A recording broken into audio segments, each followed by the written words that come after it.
As the night falls, we come to life to bring you a comprehensive broadcast from the numerous events happening across our 47 counties. When it breaks, it matters, and each story is important. If it's Thursday, join me, Nancy Lilima, and my able panelists as we break down the law jargons and analyze the Constitution in a way only you can understand. The news cycle never stops, neither does time. We cover each and every sector and present to you factual and accurate occurrences. This is where facts win the day. Join me, Nancy Lilima, Ian Keitani, Tuesday, every Wednesday, Thursday, as from 9 p.m. on The Insight, only on Lookuptv.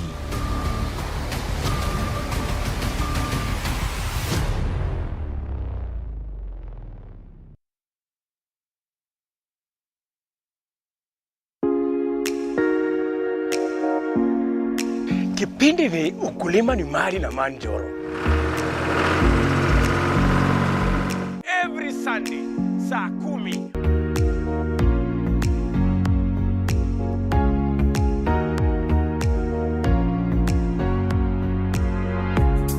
Jiunge na mimi ili nikufundishe mengi kuhusu ukulima wa nyanya, wa mboga, kuweka ng'ombe, kila kitu ambayo inahusikana na ukulima, ili ujifundishe mengi, uweze kujua ukulima pia ni mali. Kumbuka kipindi ni nini? Kipindi ni ukulima ni mali na manjoro, upate hela.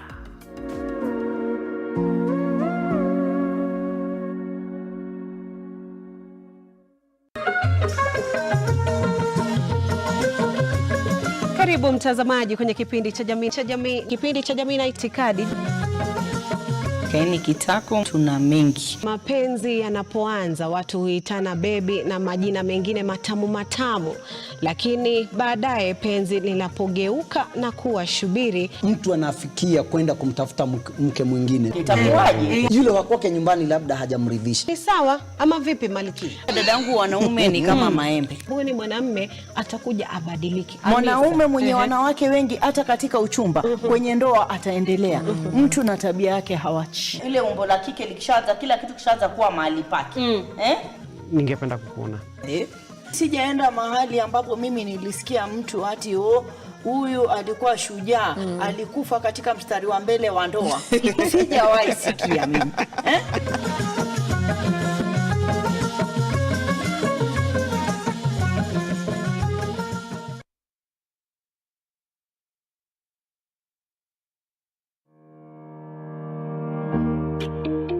Hi, and welcome to Tujenge Home.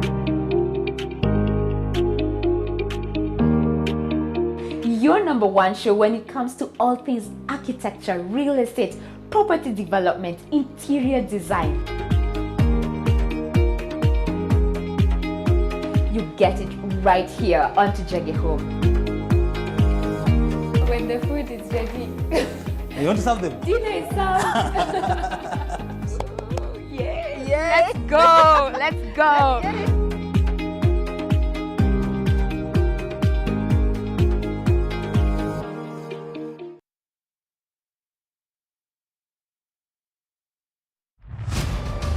As the night falls, we come to life to bring you a comprehensive broadcast from the numerous events happening across our 47 counties. When it breaks, it matters, and each story is important. If it's Thursday, join me, Nancy Lilima, and my able panelists as we break down the law jargons and analyze the Constitution in a way only you can understand. The news cycle never stops, neither does time. We cover each and every sector and present to you factual and accurate occurrences.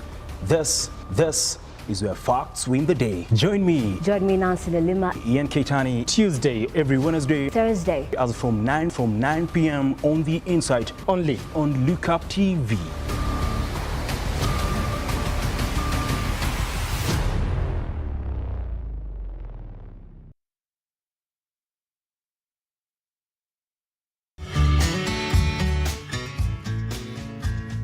Do you see like Africa is growing, changing? The side that I consider to be good is to see the hunger that the African people have for God. Yeah. I mean, there's a genuine hunger that they have.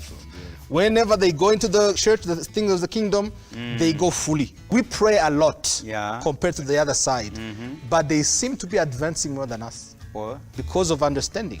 I always say 5 children in Canada equal 10 children in Africa. You can imagine having to cook, having to clean the house, having to watch the children, having to do everything without any help. And at the same time you have a job, and at the same time you're planting churches, at the same time you're running after believers.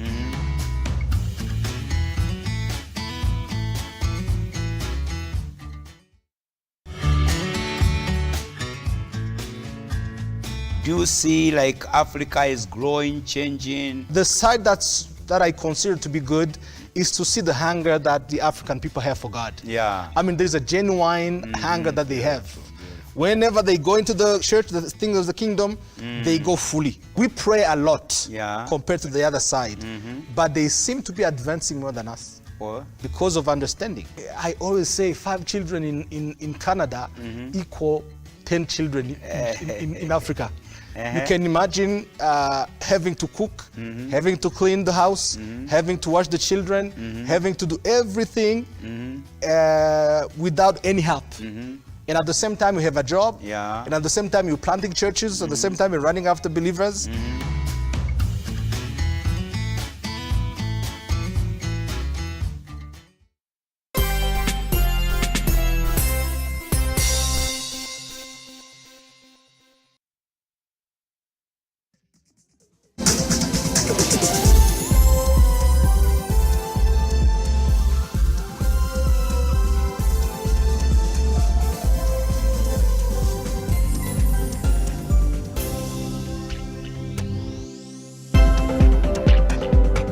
Thank you very much for joining us this morning. My name is Simba Kiage. You are watching The Morning Drift online on Lookuptv across all your social media platforms. I am at Kiage Simba. Let's then jump directly into what you're waking up to this morning in terms of your dailies. We're going to start with the Standard. And this is what they're saying. Round 2 talks fly into headwinds. Now, after the first round of bipartisan talks between Kenya Kwanza and Azimio la Umoja failed spectacularly in its infancy, fresh push for dialogue has started in an environment of fear and thinly veiled hostility among rival parties, even as Kenya Kwanza released its list of negotiators. That story has been covered on pages 6, by the way. The names of those who are going to represent both sides are now clear from the Azimio side and from the Kenya Kwanza side. It is now all talks on that particular development, right? That we're going to get into this morning and look at where we are. Any other story that is important this morning? We've seen exactly how the government has already said Kenya on track to meet demand. That is on pages 5 of the of the Standard. And banks or block to status court freezes login order. That particular story has been covered on pages 12, and also why banks are now KRS cash cow. That particular story has been covered on page 18. And there's a story here on how it's a big burden as graduates now have to face the task of paying the student loans in the country. That particular story has been covered on pages 4 of the Standard. Let's cross over to the Daily Nation. This morning they're talking about how it is a make or break crisis talks as both sides now released their final lists of the representation on that particular negotiation table. We do have Kimani Ichung'wah, Cecily Mbarire, Aaron Cheriot, Catherine Wambilanga, and Hassan Omar joining Kalonzo Musyoka, Opiyo Wandayi, Amina Mnyazi, Eugene Wamalwa, Okongo Mogeni, essentially to make that 10-member negotiating team that is essentially supposed to get into those talks. Top of that, they're essentially on those sticky issues that Azimio Coalition one listed in that particular list is the soaring cost of living. Now, opposition listed addressing the problem, their key demand, and the 2022 general elections poll audit, and government already has rejected scrutiny of election servers, saying the poll is settled, done and dusted. All right? Read that particular story on pages 4 and 5 of the Daily Nation. Now, state has already banned coins operations, even as 2 cabinet secretaries essentially released contradicting statements on where they stands as regards WorldCoin. I'm talking about ICTCS, Eliud Owalo, and the Interior Cabinet Secretary, Kithure Kindiki, essentially reining in on what they termed as fishy ways of collecting personal data from majority of Kenyans. First, it was for them to look for proper venue, and then the second communique was that they had to be stopped. Until then, they answered questions the CA deemed hot. Good. A particular story has been covered on the back page. The majority of people receiving 7,000 for that exchange, despite data privacy concerns. All right, the authorities have suspended the venture. Now, on pages 3, you're going to read about a story how Safaricom has been ordered to pay former call center staff 2.5 million for crippling voice loss. And members of parliament have final say on education forms. That particular story on pages 10, and that story on the court suspending permits for loggers as Minister Defense lifting a ban. That particular story has been covered on page 8 of the Daily Nation. Now, take a tiny breather. Once we come back, your news this morning.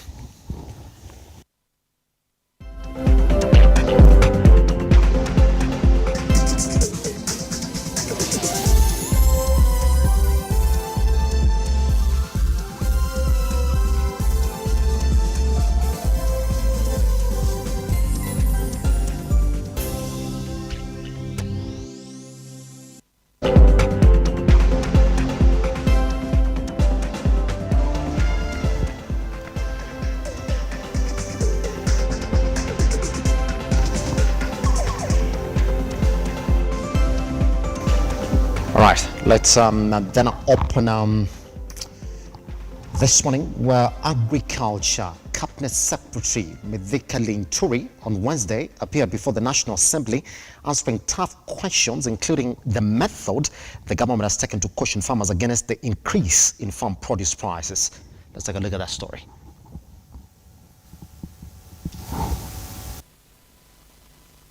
Provisions of Section 15, subsection 3 of the Statutory Instruments Act 2013, this House resolves to extend the period for the consideration of the following statutory instruments for a period of 21 days. The National Cereals and Produce Board National Strategic Reserve Regulations 2023, legal notice number 25 of 2023, with effect from 1st August 2023. Number 2, the Universities Regulations 2023, legal notice number 56 of 2023, with effect from 17th August 2023. And lastly, number 3, access to information general regulations 2023, legal notice number 57 of 2023, with effect from 17th of August 2023. Mr. Speaker. Where is your second? Thank you very much, Right Honorable Speaker. I now have the pleasure to ask question number 101 of 2023. Could the Cabinet Secretary explain the measures in place to address the re-emergence of animal diseases that were put under control in the country, such as anthrax, East Coast fever, contagious bovine pleuropneumonia, and trypanosomiasis, and the policy measures to eradicate them? Mr. Speaker, I seek your indulgence, and if you may allow me, ask you to kindly, because there is supplementary information I'm waiting for from my office in regard to this particular question, so that I'm able to do proper justice to it, that I start with any other question, so that by the time we are finishing with the others, I may be able to answer this question being the last question, because I wouldn't want to give my good friend Karoli Omondi an answer that I don't feel is sufficient enough, because I have a very short time to interact with the answer. I seek your guidance, Mr. Speaker. But not, even if Karoli wasn't your good friend, you have a duty to answer the question.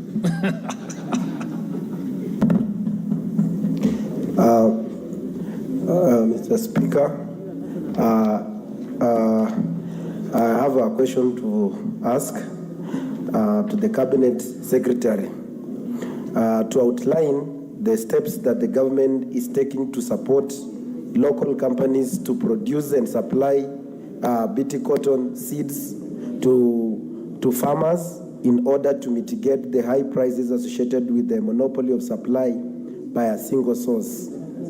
The number two, also would like him to enumerate the measures put in place by the ministry to address the constant price increases of BT cotton seeds, which is straining farmers by increasing the cost of production. And then the last one, to state the viable alternatives being explored by the ministry to address the high cost of BT cotton production, especially for the small-scale farmers who cannot afford the high cost of seeds, fertilizer, and insecticides every planting season. Thank you. Minister. Mr. Speaker, I beg to reply as follows. The government is making efforts to attract companies to produce certified cotton seed in the country. And in order to attract suppliers of BT cotton in the country, Mr. Speaker, we advertised for expression of interest of suppliers on the 20th of April 2023, and on 27th June, Mr. Speaker, potential companies have applied for the production of BT cotton seeds in the country, and the evaluation process is ongoing. Let's move on this morning. The government has suspended the controversial registration of WorldCoin over security and data breach concerns. In a statement released Wednesday morning, Interior Cabinet Secretary Kithure Kindiki stated that the government is concerned about activities of WorldCoin organization, which registers customers through collection of eyeball and iris data.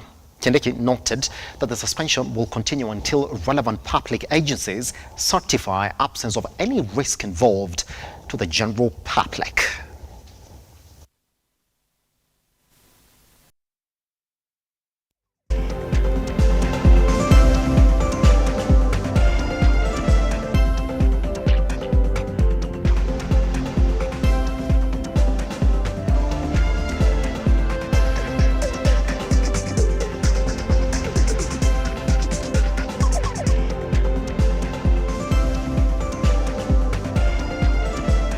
Let's move on this morning. Interior Cabinet Secretary Kithure Kindiki has recommended the Teachers Service Commission to shorten services of non-local teachers working in the country's northeastern regions due to insecurity. Appearing before the Parliamentary Education Committee, Kindiki also blamed locals for contributing to the insecurity through incitement. I can confirm that over the last 10 years, we have had a number of deaths and injuries of teachers, mainly arising out of Al-Shabaab attacks in northern Kenya. Appearing before the Parliamentary Education Committee in time as required, Internal Security Cabinet Secretary Kithure Kindiki urged the Teachers Service Commission to shorten the services of non-local teachers in the northeast counties due to the insecurity situation that lies ahead of them. How we are collaborating with the TSC, and there I can say, again, it is through stakeholder meetings, which are regular. We are going to make them more regular because those needs keep on changing from time to time.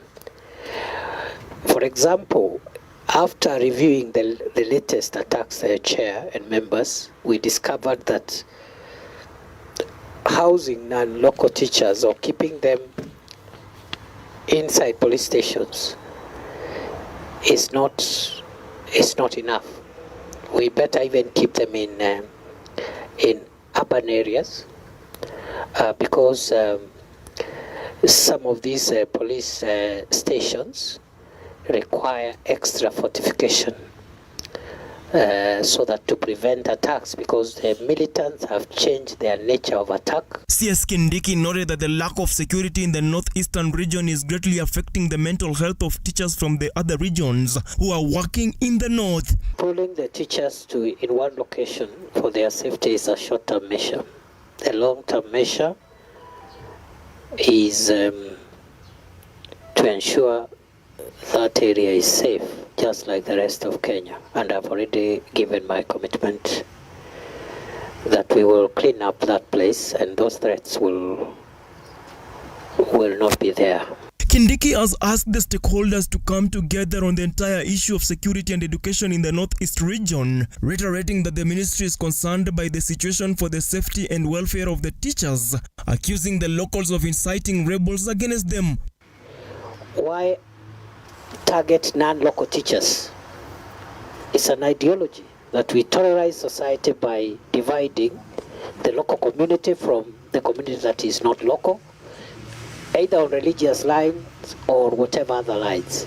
And that explains why there has been a focus on teachers who are not from that region. It's a strategy of terrorists to cause division within society. Kindiki appeared before the Committee of the Parliament of Administration and Internal Security of the National Parliament to deliberate on the safety of teachers who are not local residents working in the area of the Northeast region, which is grappling insecurity. Stanley Lugaria, Lookuptv, Nairobi. Lugaria, Stanley. It is a reprieve for farmers in the country after President William RUTO announced the reduction in the cost of fertilizer from 3,500 to 2,500 shillings. Speaking at State House Nairobi, RUTO hinted at the government procuring at least 100 and more dryers while assuring farmers of his government's commitment to paying half the price of the process per 90 kg bag of maize. Were diminishing. With agriculture being the backbone of the country's economy, President William RUTO promising to focus on production during the campaign period, farmers have a reason to smile after President William RUTO announced the reduction of fertilizer prices with over 30,000 bags already sold. I am proud to announce the commencement of the second phase of our program. On this leg, we shall begin to immediately bring down the price of fertilizer from 3,500 to 2,500 per 50 kilogram bag beginning yesterday. And I'm told that yesterday alone, 34,000 bags of subsidized fertilizer were sold to our farmers. At this price, we expect significantly higher uptake of fertilizer. Since fertilizer is the game changer of our agricultural productivity, this should translate to higher production in the next planting season. I encourage farmers to embrace better and greater use of fertilizer to increase yields in the coming seasons. Speaking at State House Nairobi, the head of state hinted at the government expecting over 60 million bags of maize in the next plantation year, urging farmers to double up their fertilizer inputs in a bid to increase their yields. Our target this year and annually going forward is to produce 61 million bags annually between this year all the way to 2027. They have absolutely no reason why they should not double the fertilizer they are using from 1 bag to 2 bags, and we can immediately double our production. As farmers across the country continue to grapple with the cost of drying maize, RUTO hinted at the government purchasing more dryers while promising to pay half the cost of drying for the farmers. We are now implementing a national initiative to acquire 100 dryers, which will be distributed strategically to various NCPB depots nationwide, with the aim of serving maize farmers as well as cereal farmers at subsidized and highly affordable rates. I know, for example, that farmers have been spending anywhere between about 60 shillings per 90 kilogram bag of maize and thereabout. We are proposing that this year, Government of Kenya is going to meet half the bill for drying. While decrying the exploitation of farmers by brokers, the president assured farmers of the implementation of the warehouse receipt system to ensure their hard work is rewarded. Also maximizing farmer returns from their produce by likewise removing brokers, middlemen, and others as well as other perennial marketing challenges related to cereals and pulses. To this end, we shall implement the Warehouse Receipt System Act of 2019, which has never been implemented, which establishes a structured and well-regulated trading system for agricultural commodities. This system creates an ecosystem with opportunities for the private sector and National Cereals and Produce Board to provide a trading platform that links buyers and sellers and facilitates access to credit by agricultural producers. Ian Keitani, Lookuptv. On to a story that will form the back end of a conversation this morning. A tussle is brewing between the Kenya Kwanza and Azimio teams after the two camps failed to agree on issues of discussion by a 10-member team picked to spearhead talks on the issues. In a letter to newsrooms, Kenya Kwanza now says the demands by Azimio are not part of what was agreed as matters for discussion in a deal brokered by former Nigerian President Olusegun Obasanjo. Our reporter Henry Tende with more.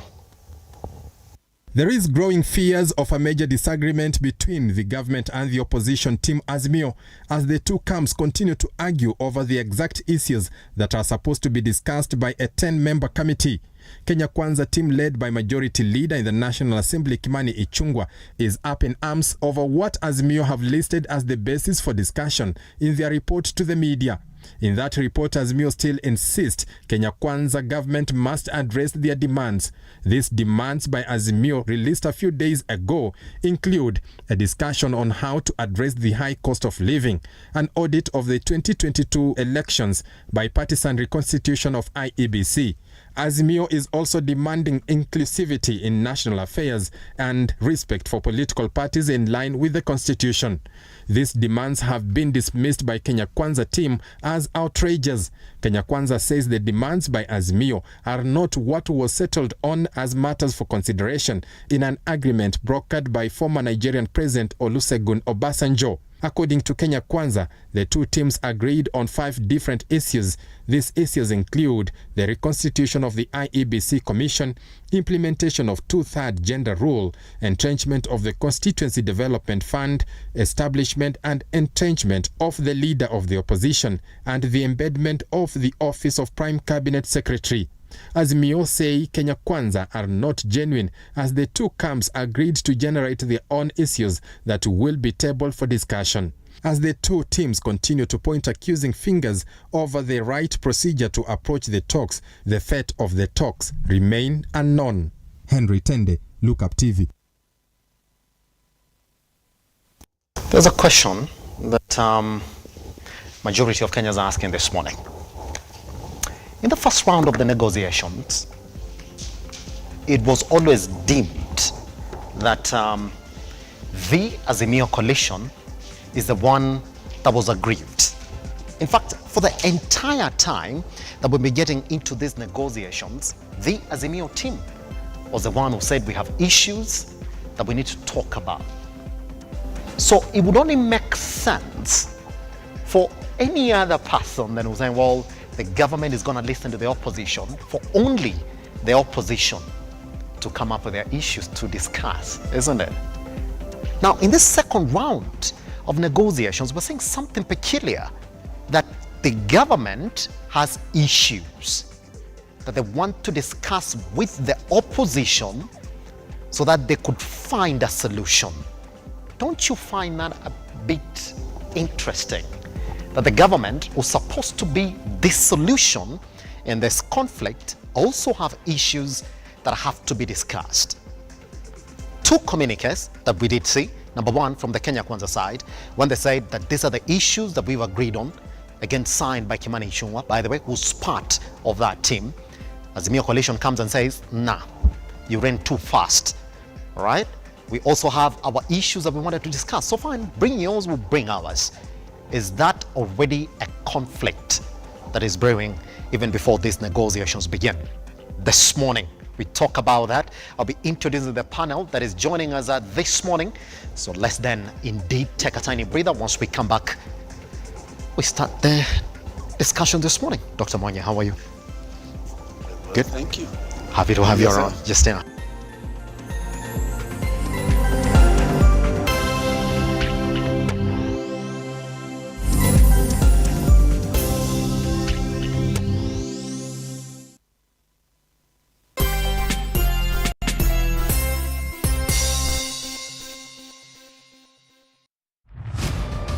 As the night falls, we come to life to bring you a comprehensive broadcast from the numerous events happening across our 47 counties. When it breaks, it matters, and each story is important.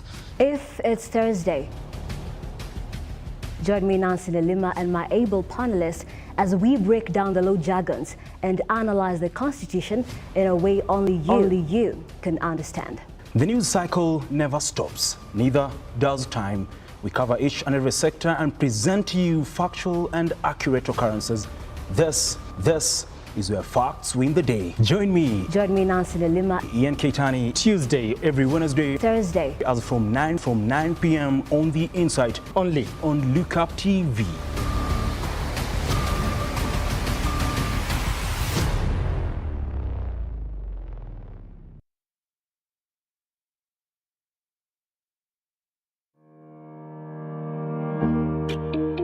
Hi, and welcome to Tujenge Home.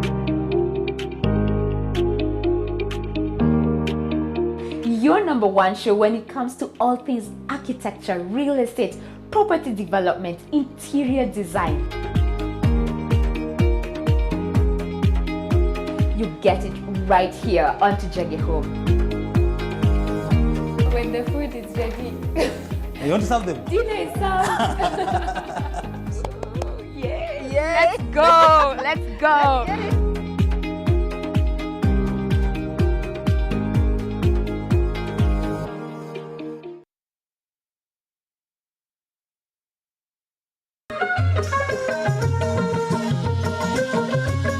Karibu mtazamaji kwenye kipindi cha jamii na itikadi. Kaini kitako tuna mengi. Mapenzi yanapoanza watu huitana bebi na majina mengine matamu, lakini baadaye penzi linapogeuka na kuwa shubiri, mtu anafikia kwenda kumtafuta mke mwingine. Itakuwaje? Yule wa kwake nyumbani labda hajamridhisha. Ni sawa ama vipi Maliki? Dadangu, wanaume ni kama maembe. Huyu ni mwanamume atakuja abadiliki. Mwanaume mwenye wanawake wengi hata katika uchumba, kwenye ndoa ataendelea. Mtu na tabia yake hawachi. Ile umbo la kike likishaanza, kila kitu kishaanza kuwa mahali pake. Ningependa kukuona. Sijaenda mahali ambapo mimi nilisikia mtu ati huyu alikuwa shujaa, alikufa katika mstari wa mbele wa ndoa. Sijawahi sikia mimi.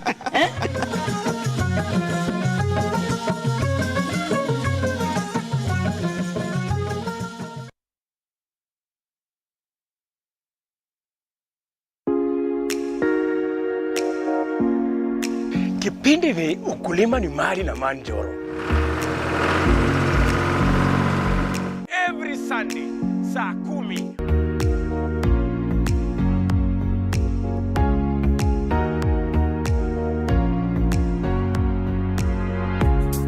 Jiunge na mimi ili nikufundishe mengi kuhusu ukulima wa nyanya, wa mboga, kuweka ng'ombe, kila kitu ambayo inahusikana na ukulima, ili ujifundishe mengi, uweze kujua ukulima pia ni mali. Kumbuka kipindi ni nini? Kipindi ni ukulima ni mali na manjoro, upate hela.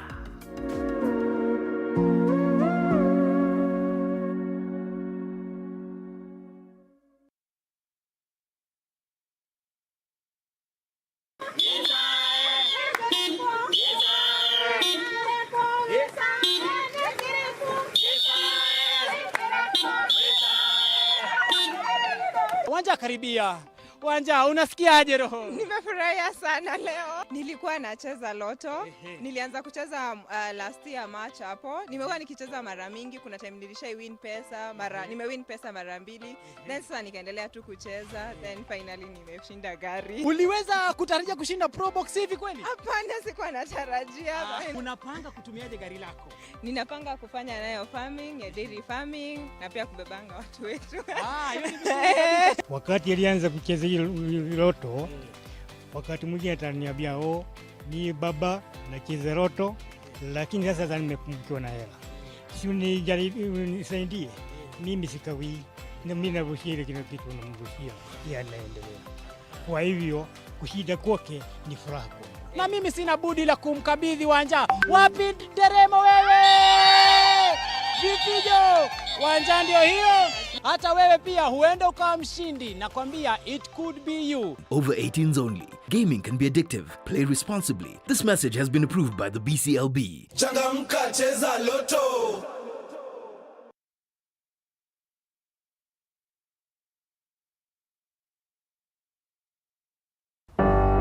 So the story we're telling today is a story of passion in practice that grows into business.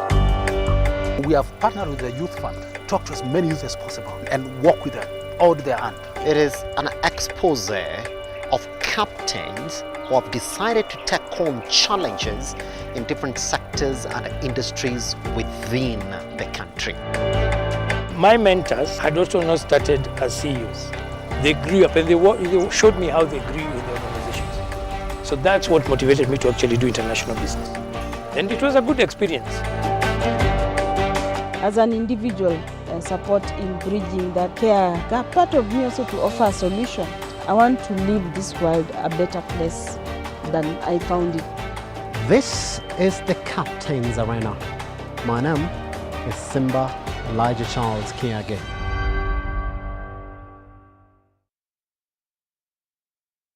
Are you a junior secondary school, a college, a TVET institution or a university and you want to advertise your intake?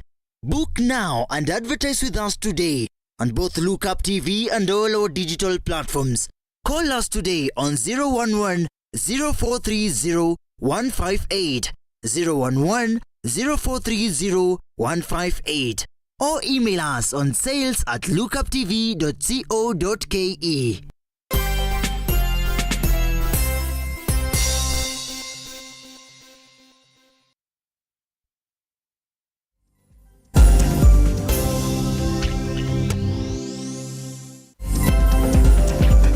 Let's ask this question that Henry Tende, our reporter, asked yesterday when he was filing that particular report for these talks that we're looking at now. And he asked, is there a looming crisis even before these talks begin? That's how we're starting this morning. But just before we get into it, I would like us to go back to that story before I bring in Dr. Mwangi and Justina Wamai then to start weighing in on these particular issues. And we expect Mr. Ben Kinuthia to walk into the studio shortly so that we can start then jumping onto this particular topic. Let's go back to that particular story by Henry Tende so that we see where the issues are. Of a major disagreement between the government and the opposition team Azimio as the two camps continue to argue over the exact issues that are supposed to be discussed by a 10-member committee. Kenya Kwanza team led by Majority Leader in the National Assembly Kimani Ichung'wah is up in arms over what Azimio have listed as the basis for discussion in their report to the media. In that report, Azimio still insists Kenya Kwanza government must address their demands.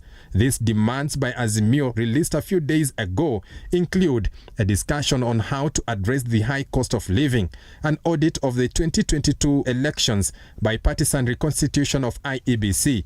Azimio is also demanding inclusivity in national affairs and respect for political parties in line with the constitution. These demands have been dismissed by Kenya Kwanza team as outrageous. Kenya Kwanza says the demands by Azimio are not what was settled on as matters for consideration in an agreement brokered by former Nigerian President Olusegun Obasanjo. According to Kenya Kwanza, the two teams agreed on 5 different issues. These issues include the reconstitution of the IEBC Commission, implementation of 2/3 gender rule, entrenchment of the Constituency Development Fund, establishment and entrenchment of the leader of the opposition, and the embedment of the office of Prime Cabinet Secretary. Azimio say Kenya Kwanza are not genuine as the two camps agreed to generate their own issues that will be tabled for discussion. As the two teams continue to point accusing fingers over the right procedure to approach the talks, the fate of the talks remain unknown. Henry Tende, Lookuptv. That's Henry Tende on that particular story then. If you look at the Daily Nation this morning, for those who have essentially not been aware on who the 10-member committee is essentially is made up of, I'll tell you it is. Now we do know that Kimani Ichung'wah definitely was going to be there from the start. Now we do know that Aaron Cheriot was also going to be there from the start. The 3 others are Hassan Omar, Catherine Wambilianga, and Cecily Barire. The other side, we already do know, Opiyo Wandayi, Kalonzo Musyoka, Amina Mnyazi, Eugene Wamalwa, and Okongo Omogeni. Good. That's where we are. All right, Justina, let me begin with you this morning. The first round of bipartisan talks failed on the basis of the issues that the Kenya Kwanza side were presenting. The headliner said, on the cost of living apana, on the audit of the 2022 polls, we're not going to talk about that. And on the committee representation, where the Azimio side felt the people that you're giving us, they don't fit the bill for us to sit down and talk. That collapsed.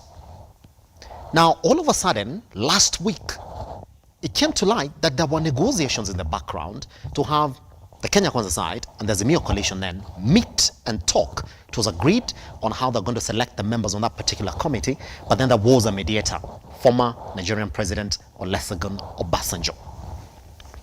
But then there's another issue.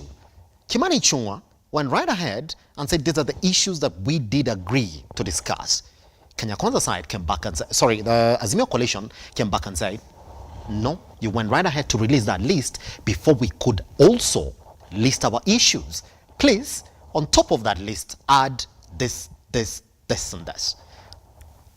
Now they're saying, you guys are not being honest. When we met the president, the former president of Nigeria, Olusegun Obasanjo, this one not there. We didn't agree on that. Who's fooling whom?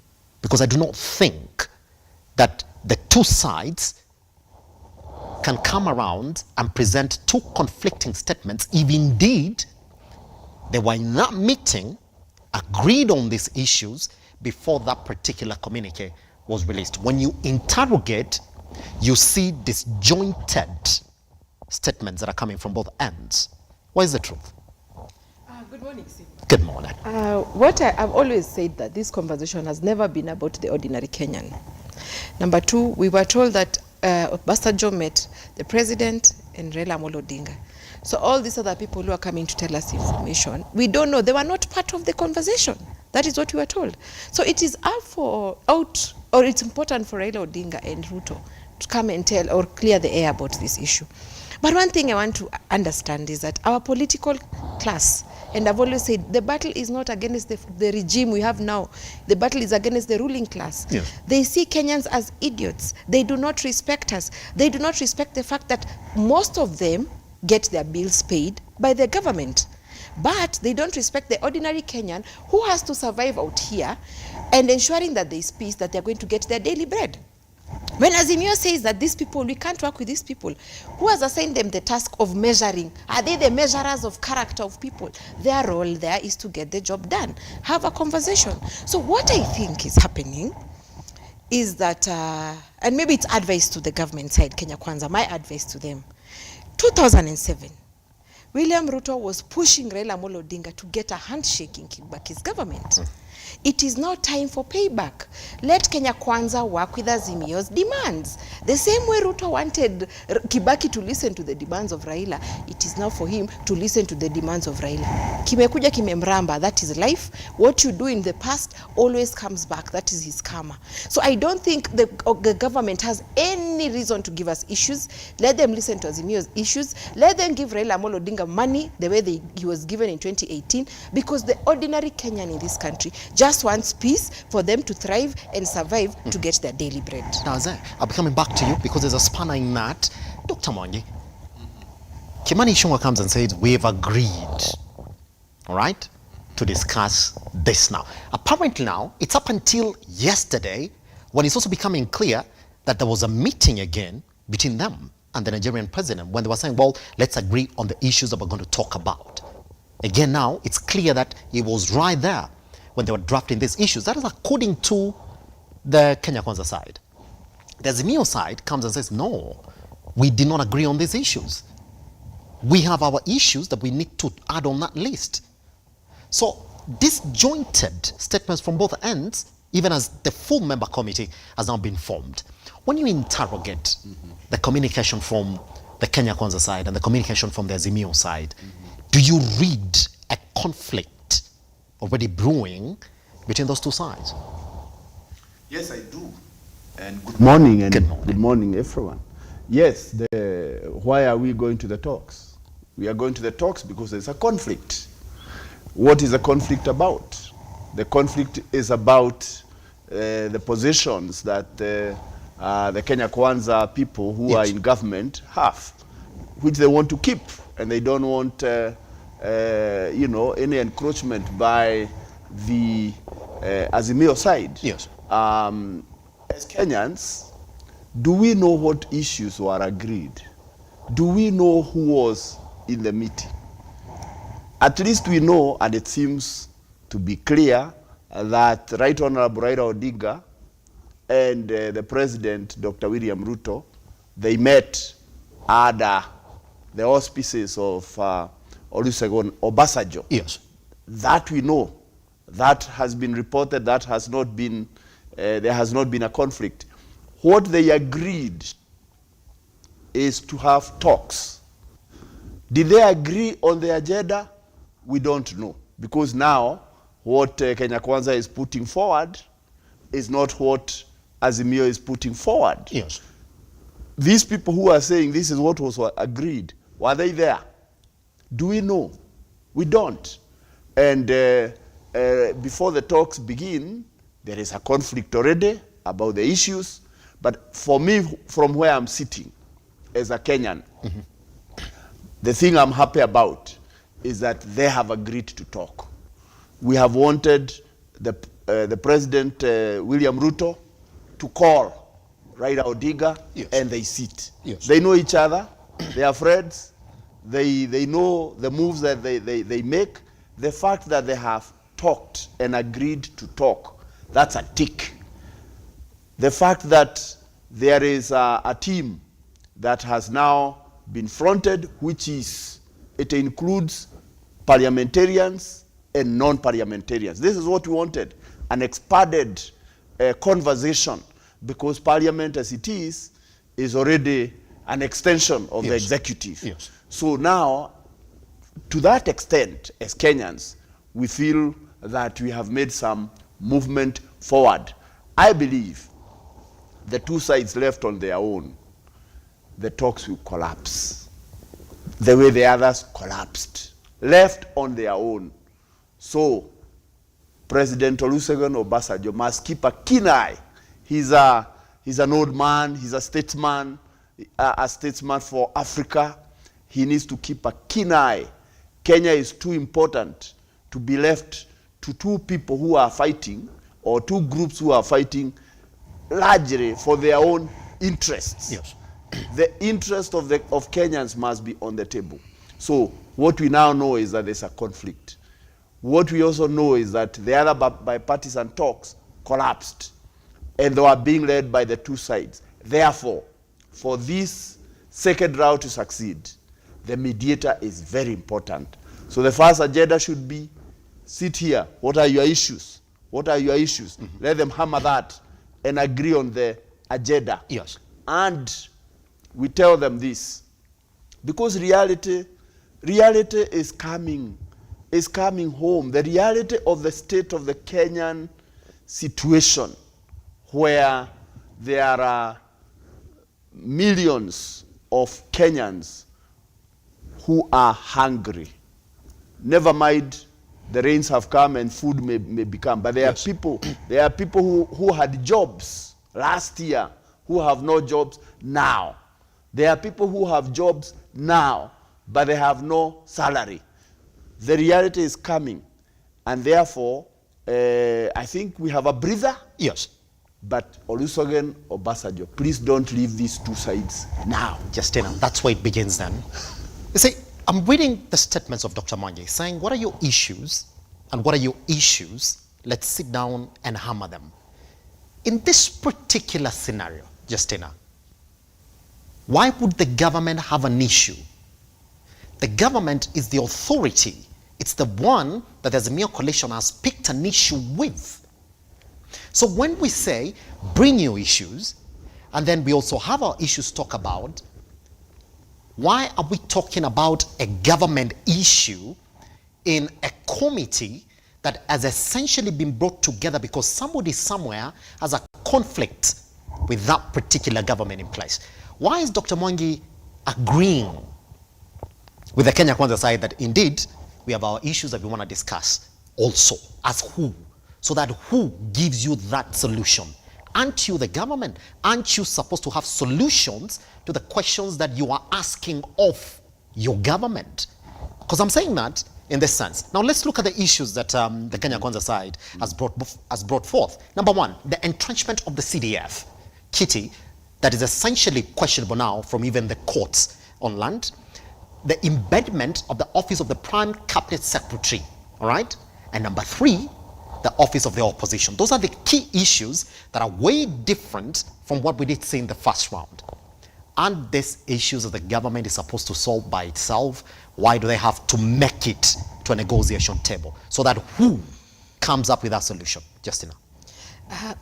I don't know, and I disagree with Dr. because why should Olusegun come and babysit us? Are we children? We have a constitution that is working. Yes. And we have been in this country for long enough to know what is the problem with Azimio. I'll give them a quote by Shimon Peres. He says, if there's a problem, sometimes we don't need a solution to that problem. It is a fact that you need to cope with. Azimio has refused to agree that the election was free and fair. And I always tell them that Uhuru Kenyatta had said, I'm not going to give the sword to a thief. But Uhuru Kenyatta was privy to undiluted information that William Ruto won this election democratically. He passed power to William Ruto. That one we have to accept. There is no issue. We have been here long enough to know why Azimio is bringing issues. And I also blame the government. If the economy was working, right, all these people in Azimio who had lost the election would go back to their businesses. Many of them claim that they are lawyers. True.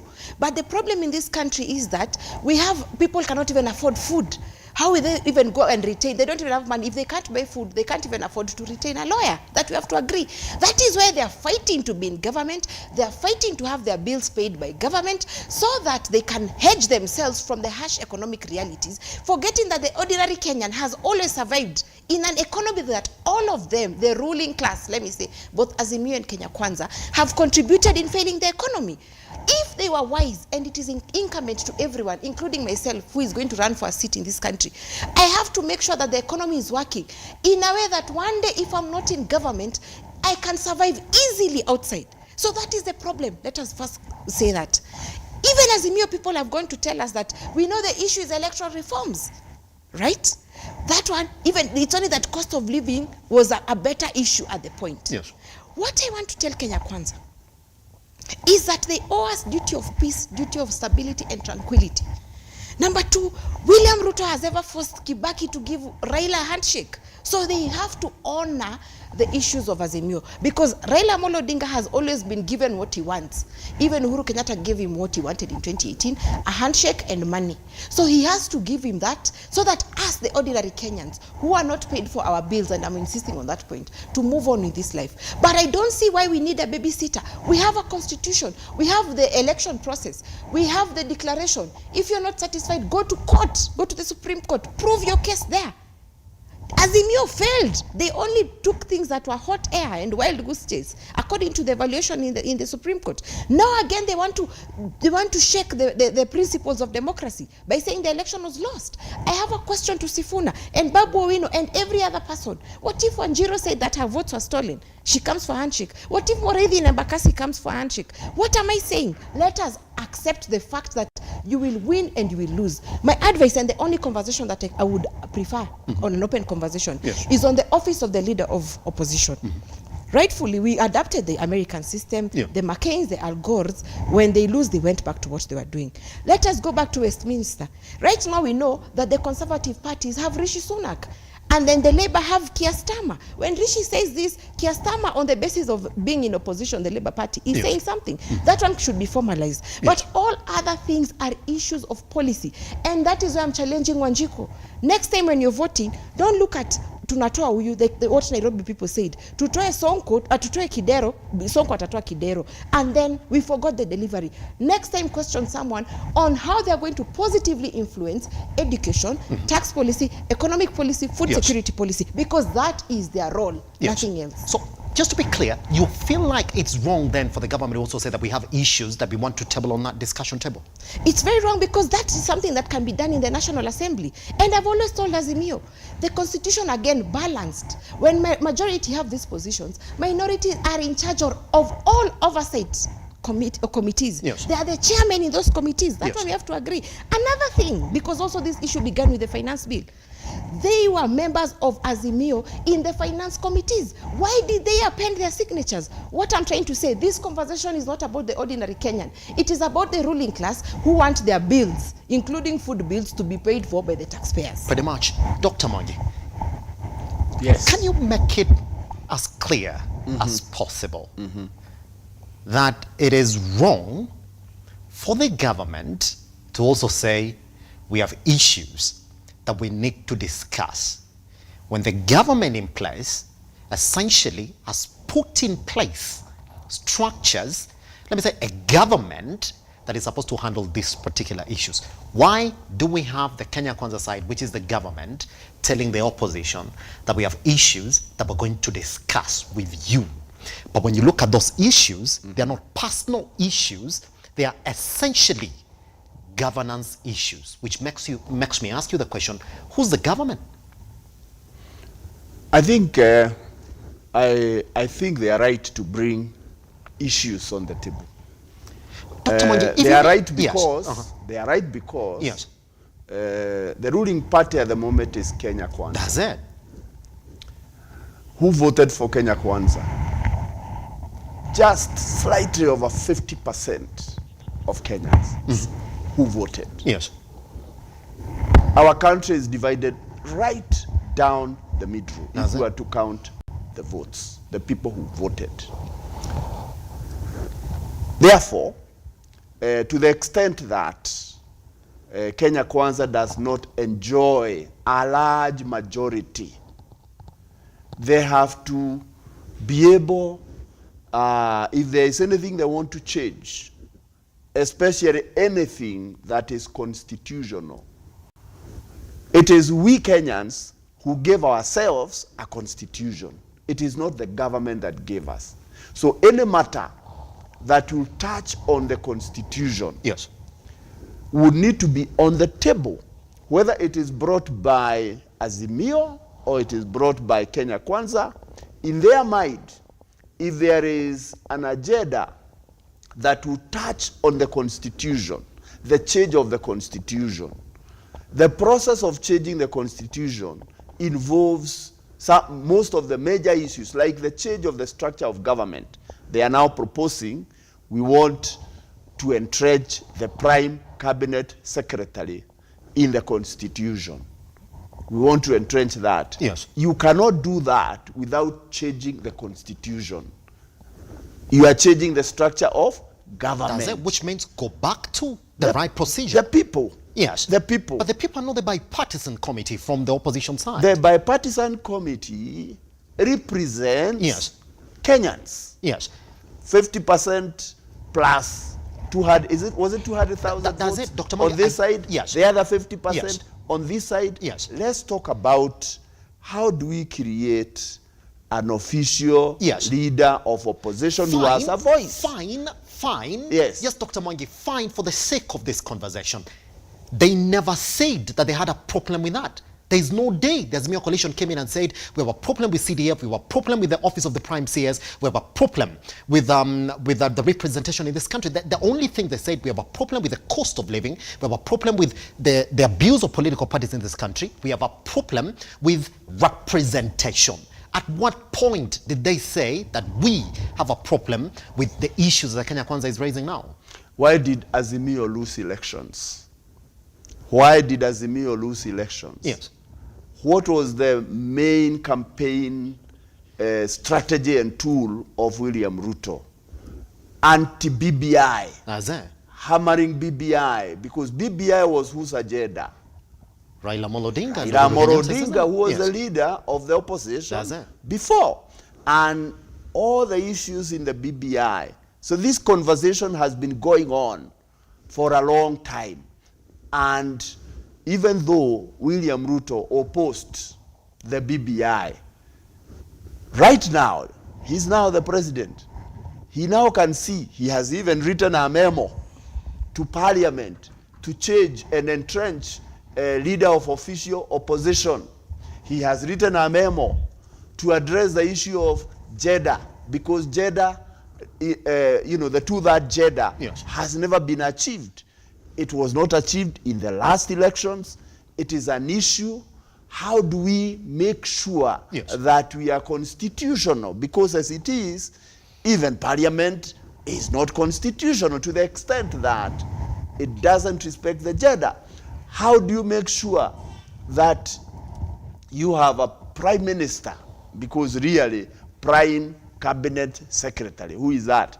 Isn't that just a nickname for prime minister? But the law now does not provide for that. So Kenya Kwanza is saying, we think that BBI had some good issues, but they dare not say BBI. So they bring it in another way, because if there is going to be any change in the constitution, the people must be part of it. And therefore, what Kenya Kwanza is saying, we agree with some of the provisions of the BBI. Can we talk about it so that now in the new talks, we move forward so that we fix those problems for Kenyans? Pretty much. Dr. Mwangi, I'm going to hold your sentence right there, because then that's where, again, questions start coming from on exactly what the honesty then of the government was, even in the first round of the bipartisan talks. What was wrong with the first round of the bipartisan talks for us now then to say in this new round we're going to introduce issues from the government side? Let's come back, introduce Ben Kinuthia to the conversation as well, as we ask the question, who is the solution? Is it not the government? So when the government says that we have issues that we're going to discuss, where is the solution going to come from? Right here on the Morning Rift.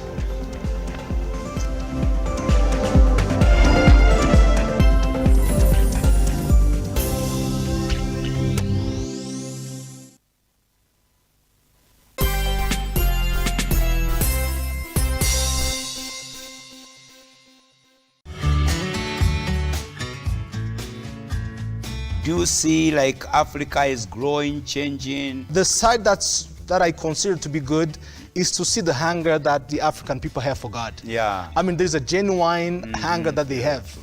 Whenever they go into the church, the things of the kingdom, they go fully. We pray a lot compared to the other side, but they seem to be advancing more than us. Because of understanding. I always say 5 children in Canada equal 10 children in Africa. You can imagine having to cook, having to clean the house, having to watch the children, having to do everything without any help. And at the same time, you have a job. And at the same time, you're planting churches. At the same time, you're running after believers.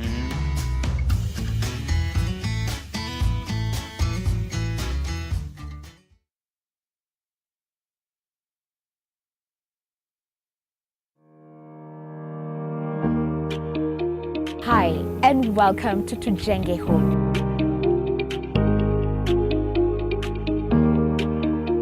Your number one show when it comes to all things architecture, real estate, property development, interior design.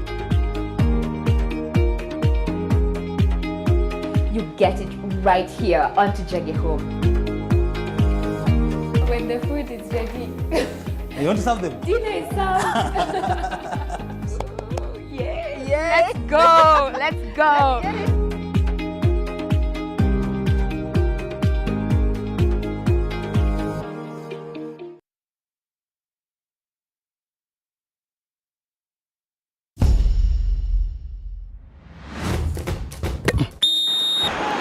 Michezo na wachezaji, matukio na matokeo uwanjani. Tumejifunga kibwebwe kukuletea mbwembwe. Si mazungumzo ya kusisimua.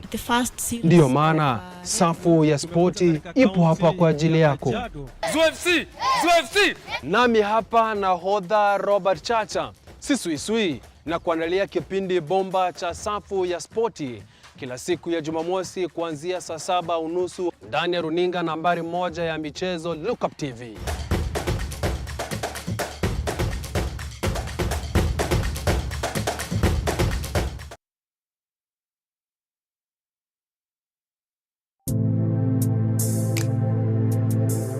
Praise the Lord and Bwana Yesu asifiwe sana. My name is Pastor Joseph. I'm from a ministry called Reconcilers World. God gives strength to the weary. I am, Jesus is speaking. He says, I am the door. Then he says, anyone who enters in through me will be saved.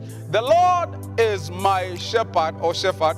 Then he says, I will always have everything I need. God desires to guide you. He's telling you that this day, don't just trust the Lord, but he's telling you, trust the Lord widely.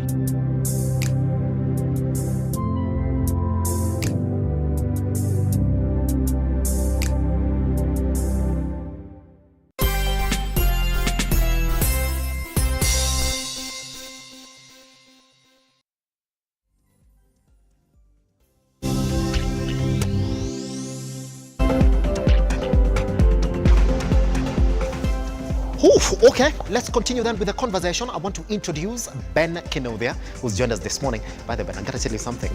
Just before we continue this conversation, the president said, never ever use traffic as your excuse this morning. So once we give you that chance to speak, there's not going to be traffic. Anyway, Justina, just before I bring in Ben to the conversation, issues are now starting to show. Let's go back to the first round of the bipartisan talks, which, if you do remember, it is the president who said, I'm going to form that committee for you. So bring your side. Let's meet. Tell us your issues. We're going to listen to them. And those ones that are worth listening to, we're going to listen to them. But then we have to go back to Parliament, table those issues. If they say yes, fine. If they say no, we're going to stop there. So let's follow the law in these negotiations. But now, the president has not even said that, well, there's a committee that's been formed and I'm going to go back to Parliament with it. And all of a sudden, the president now has come up with his issues as well. It will be useless for me to start saying, well, who is going to solve these issues? Because if they've been brought, then the president knows very well that it is a way in for me. The president has always said, it is not a question of Raila Amolo Odinga. It's never going to be. He said it's a question of the people of Kenya. But when he's already brought these issues, it seems clear to every other person watching from outside. It's like yes, if I do something for you, you also gotta do something for me. Make my landing spot softer. In the sense of then, when I go back to the National House and tell those guys I need the office of the opposition, I'll tell my guys to support it. You tell your guys, support it. When I go back and tell them we need to entrench the CDF kitty, you tell your guys to support it. I'll tell my guys to support it. When I go back and tell them we even need to start supporting a referendum in the country that's going to entrench or embed the office of the Prime Cabinet Secretary in the Constitution, I don't want to see any other person say no. Give me a landing spot. Therefore, Justina, which makes me ask the question then, is he not taking the same route that we've seen the rest of them before him take, which negates every other thing that Dr. President William RUTO has spoken about Raila Amolo Odinga and the opposition? Simba, I always tell Kenyans that I will be there to tell you the bitter truth. I am here to preach to Kenyans mpaka waokoke siasa. What am I saying? The issue is not the regime. The issue is the ruling class. They are one and the same thing. When William RUTO tells us that he is not going to have a discussion about Raila Amolo Odinga, I remind him 2007, and that is what I've been arguing. Yes. He was pushing Raila to get a handshake or mkate nusu from Kibaki. So it is payback time. That's what I'm going to insist. Yes. And we have to be truthful to our people. Our constitution says Article 256, if you want to amend the constitution, the parliamentary. If you want to amend the constitution to 257, the referendum. Those issues are clear, and our constitution was very progressive. But why is parliamentary not working? Because people are saying they were bought, the majority bought people. Why are you being bought? If you have a principle, if you have an ideology, if you believe in the party you went to the parliament in, why are you being bought? Where are your principles? What do you stand for? So I want Kenyans to realize that everyone ruling has failed this country terribly. So where is the solution? The solution is that our constitution has given a term of 5 years for everyone to perform. Let other people come up. Let Kenyans have options of different leadership. Let's have a conversation now about issues, about ideology and changing this country. Because when you look at the argument that is going on, this ruling class will never help us. The other time when Azimio was in the handshake, they were telling us that Ukraine war is affecting cost of living. Now again, Ukraine is still having the war, but they have changed. They're saying it is Kenya Kwanza's fault. Kenya Kwanza is blaming them for the handshake. So what am I saying? This country just needs a different approach, different kind of leadership, but they also have to invest in the transformation process. Yes. If you're here asking for Mheshimiwa for money, Moses here ran for governor. I'm sure he used to be asked for handouts everywhere. Kenyans have forgotten that after the campaigns, the person you elect is going to influence policy on education, healthcare, all those things, including food security. So if you vote for someone because you ate their 50 shillings, you're not eating that money now. So even you invest in politics. How? Support a political party that you stand for. And then build it, contribute, fundraise, so that we avoid big money spent. And I dare say, Azimio is not pushing, there is not being genuine, they're not pushing for the interest of Kenyans. There are also people who funded their campaigns, both sides. If Kenya Kwanza had lost, I'm sure we'd be in the same problem, because their financials would be saying, push this government so that we can have something in return, our return on investment. So there is no solution. What they can do, the easiest, and I've always said, the problem is Raila Amolo Odinga has been given money over all the years. When he loses, he's been given handshake. Please do that quickly so that the ordinary Kenyan can move on with their life, can continue surviving, can continue looking for their daily bread uninterrupted. Very much. I don't know whether it's time for me to bring Ben in. My director, if you can speak to me. Ben, let me just then start to introduce you to where we've been all the way up to where we are now. Ben, the first round of negotiations, the government accepted that it's the opposition that had issues.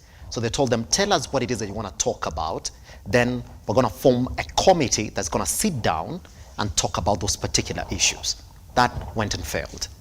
The second round of negotiations that we're seeing now that have a 10-member committee, the government has brought out their issues. Interesting enough is that once we meet, we would also like to speak to you, the opposition, on these particular issues that we want to also get a solution to. Two questions. What was wrong in the first bipartisan committee negotiations, where we knew very well who was the aggrieved and where the solution was going to come from? And number two, when the government presents their issues, who is supposed to solve them, because the solution is supposed to come from them. And number 3, Ben, the same question that we have asked Justina, is RUTO then not doing the same thing that he told Kenyans he is never gonna do? Listen to Raila Amolo Odinga's issues, because indeed the only reason he will present those issues is to seek help from the opposition, and we know who the leader of the opposition is in the country. A very good morning. Good morning. Apologies for having come late. I will not give reasons. I am honored to be here. And one of the first things I'd like to say to start with is there were no talks round 1. Round 1 was an insult to the demand for talks. Because when you bring a person who is a member of Jubilee and say he's negotiating from the side of government, yes, and one of the things that azimio was demanding, yes, was that from now henceforth, but just want to hold you just a little bit. They're telling me that they're essentially fixing your mic right now. We'll come back with you shortly, and then after that, let's cross over to Dr. Mwangi this morning.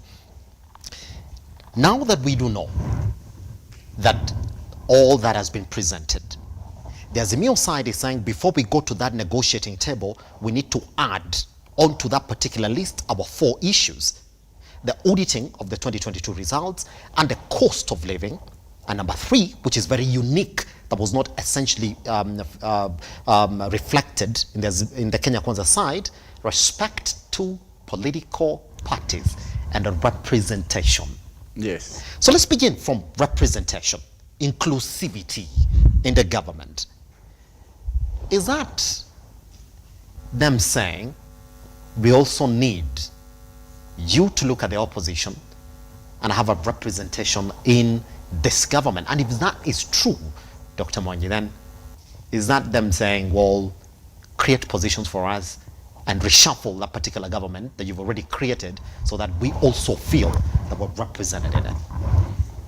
I hope not. I hope the agenda of inclusivity is not about include Azimio people in government. What would it be? I hope not. What would it be? What I think it is, and it is an issue, is when we look at the appointments that have been made to various government agencies, whether they are parastatals, whether they are, you know, the organs that make the country. Yes. When we look at those appointments, they have been skewed largely to the so-called stakeholders.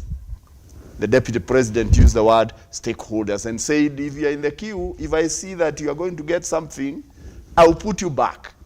So what we have seen is a scenario where the people who did not vote for the Kenya Kwanza government, even if they have capability, let me remove the political players. Let me just go to a normal professional from Luo Nyanza, a normal professional from Ukabani, a normal professional from largely where the opposition, the Azimio, got votes.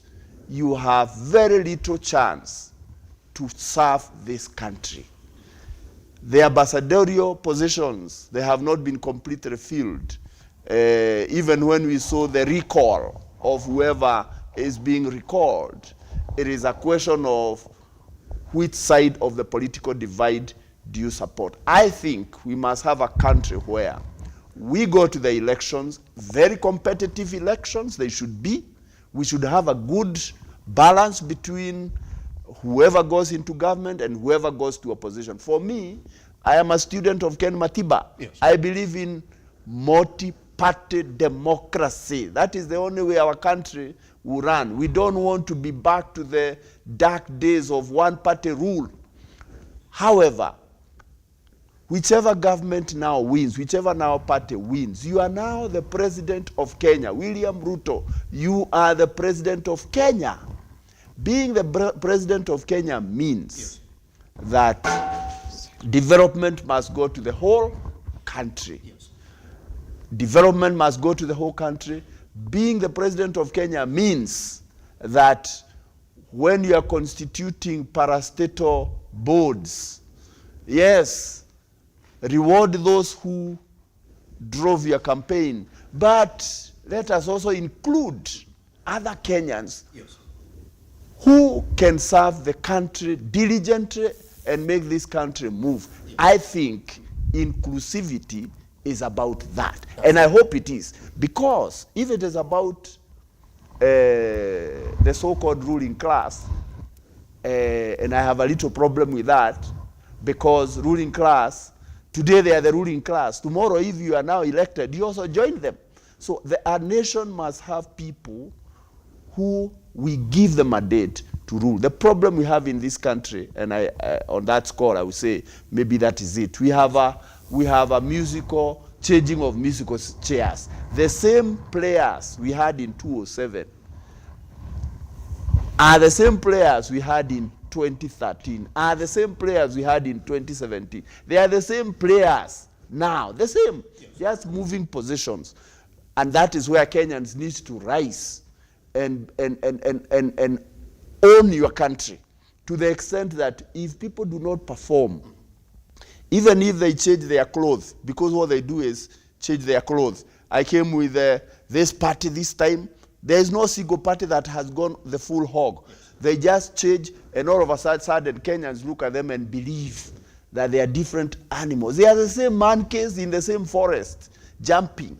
So the issues that must be on the table about inclusivity is Kenyans who are gifted in certain areas, even if they voted the opposite.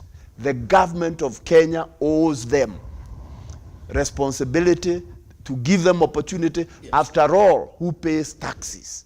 Isn't it all of us? We all pay taxes. We all pay the government of the day.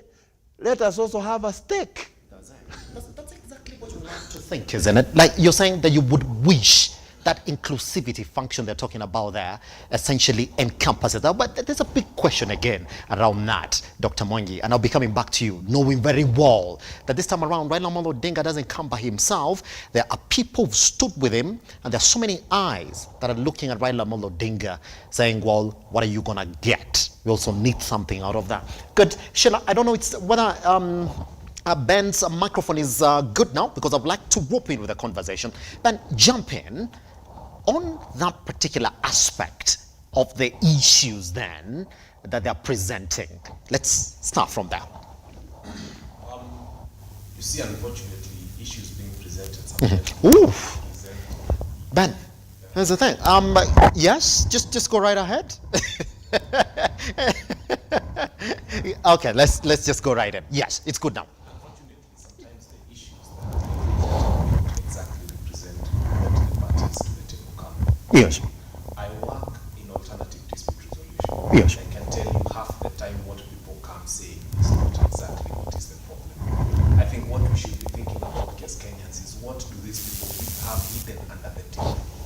What conversations will these people bring in that room? Yes. They are not putting on the newspapers and in the print media and everywhere. And I can tell you the conversations are very different. But having said that, we are talking of a Kenya Kwanza administration. Yes, Ben, I do apologize. Sheila, please come sort out Ben's mic. They say it's over peaking. Just give them a couple seconds. I'll be coming back to you. You have a whole 10 minutes to address the nation this morning. All right, Justina, now let me then run into the next part of this conversation again. Let's then look at where we are.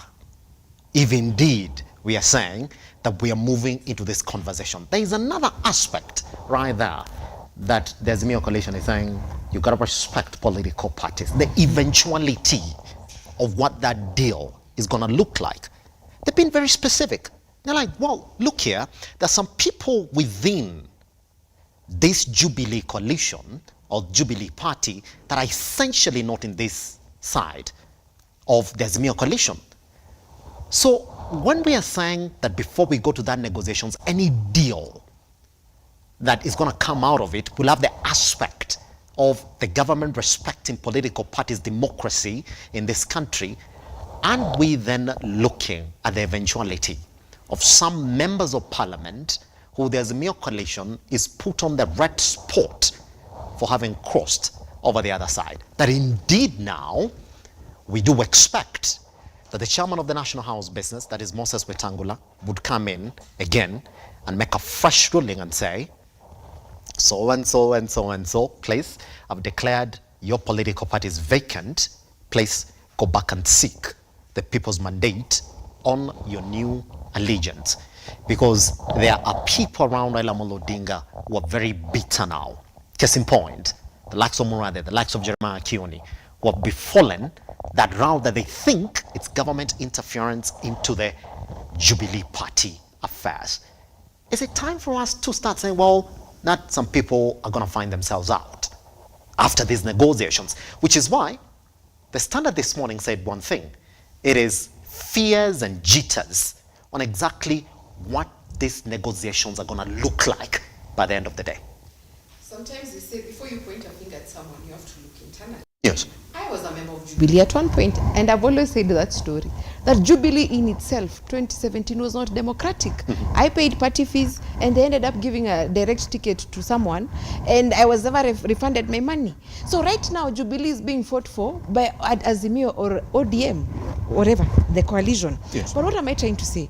I won't say maybe what was the agreement or the pre-election coalition agreement of Azimio, but I'm assuming that after 6 months you can decide where you want to go. It's now over 6 months. People have a right in Jubilee. If it was on the 6 months basis, people in Jubilee have a right to decide, are we going to stay in this marriage, or are we going to get divorced? Are we going to leave? And the people you've mentioned who are in Jubilee, sorry to say, maybe they're feeling we lost seats, we have no position now, we want to be relevant, and that is the tragedy I've been speaking about. If the economy was working, someone would go back to what they were doing instead of looking for relevance in a political party that has decided we are not going to be in Azimio, we are the ones in the National Assembly, they are mistreating us. Remember, I hope my mic is okay. Yeah, it is. Remember, it is yeah. In Azimio, Jubilee is the second party with more seats in National Assembly. Yes. But the position of deputy leader of minority has gone to Wiper. So the Jubilee people have been complaining that they're being disrespected, that they brought so much on the table and they're not given their respect. So I believe if the agreement, the pre-election coalition agreement was 6 months, they have a right to choose where to go. And I don't think the speaker can say that your positions are vacant. If that was the case, I don't know. Yes. Mambo is in Jubilee, tell us. But let me say this. On the issue of respecting political parties, let me tell anyone in Kenya Kwanza and Azimio, they have numbers in the National Assembly. The Office of the Registrar of Political Parties is established on Article 260 of the Constitution. It means they get funding from the Exchequer, which is distributed by who? The National Assembly. True? Right now, if they are really deliberate about strengthening political parties, they should add the budget to the Office of the Registrar of Political Parties. If you pick your phone right now and do the USSD *509#, you want to leave a party, you want to join a party, is not possible.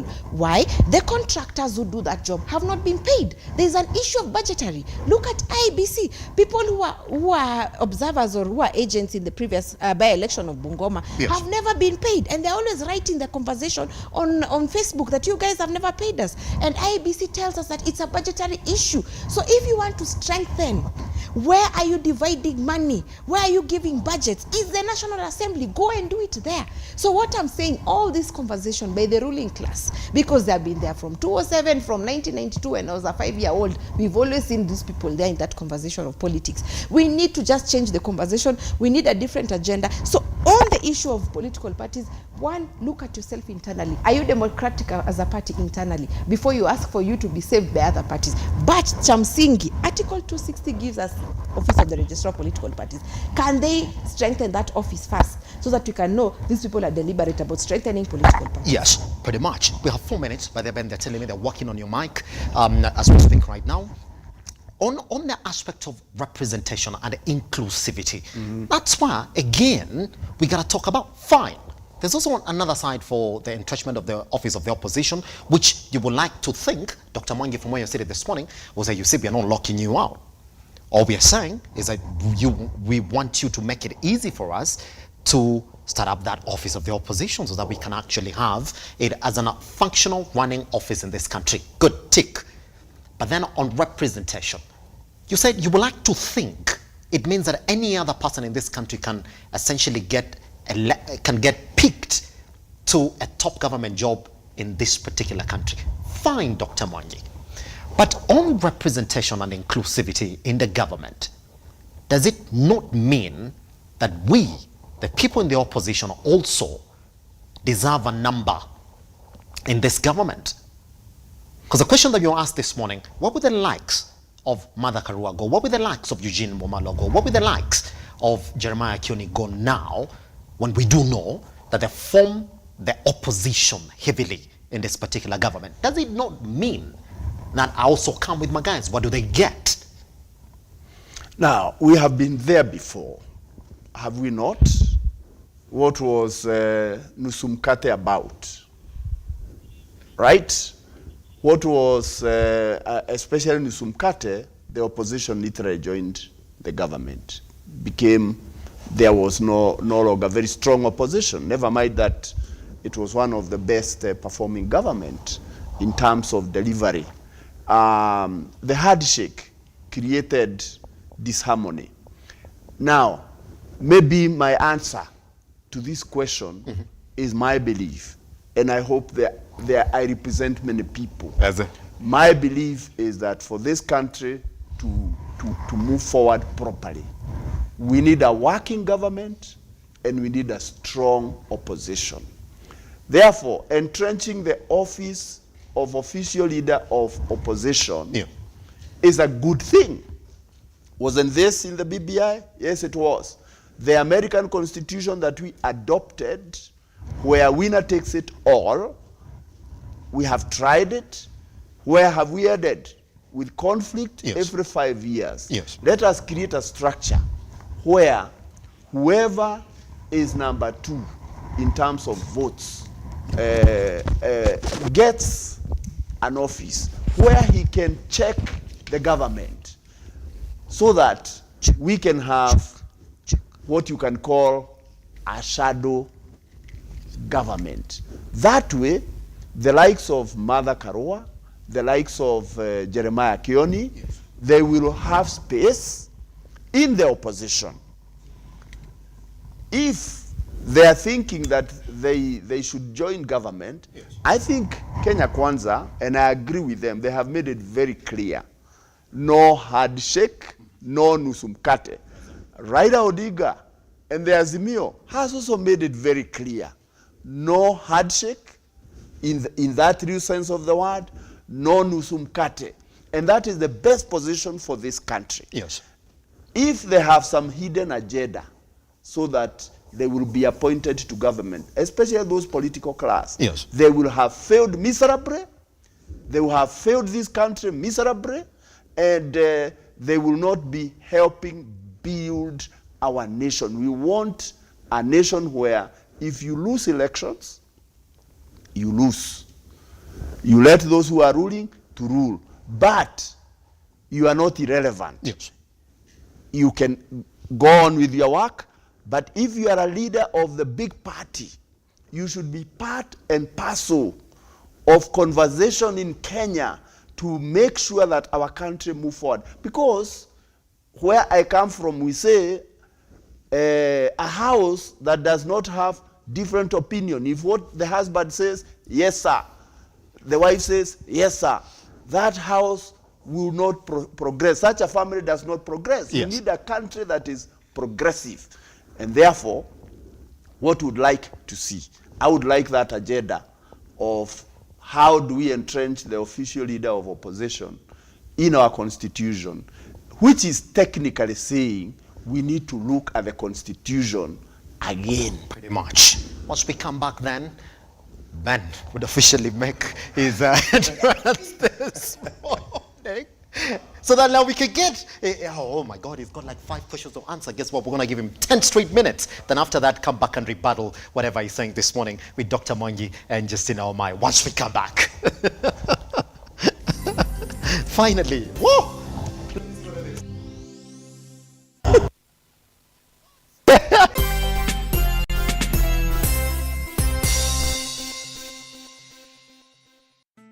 Once again, tuko hapa Angel Center for Abandoned Kids, all because of you. My name is Catherine Wanjiru. I am the admin, Angel Center for Abandoned Children.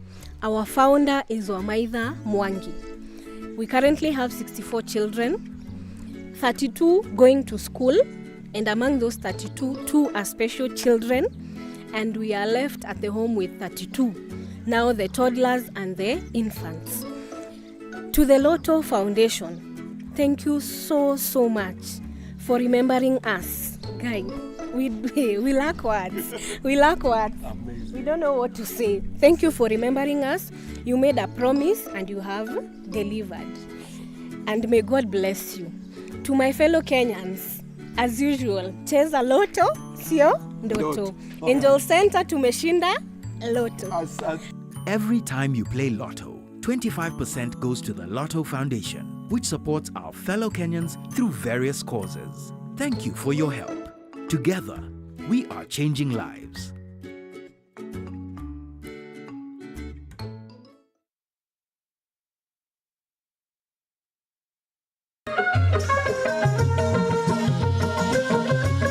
Karibu mtazamaji kwenye kipindi cha jamii na itikadi. Kaini kitako tuna mengi. Mapenzi yanapoanza watu huitana bebi na majina mengine matamu, lakini baadaye penzi linapogeuka na kuwa shubiri, mtu anafikia kwenda kumtafuta mke mwingine. Itakuwaje? Yule wa kwake nyumbani labda hajamridhisha. Ni sawa ama vipi Maliki? Dadangu, wanaume ni kama maembe. Huyu ni mwanamume atakuja abadiliki. Mwanaume mwenye wanawake wengi hata katika uchumba, kwenye ndoa ataendelea. Mtu na tabia yake hawachi. Ile umbo la kike likishaanza, kila kitu kishaanza kuwa mahali pake. Ningependa kukuona. Sijaenda mahali ambapo mimi nilisikia mtu ati huyu alikuwa shujaa, alikufa katika mstari wa mbele wa ndoa. Sijawahi sikia mimi.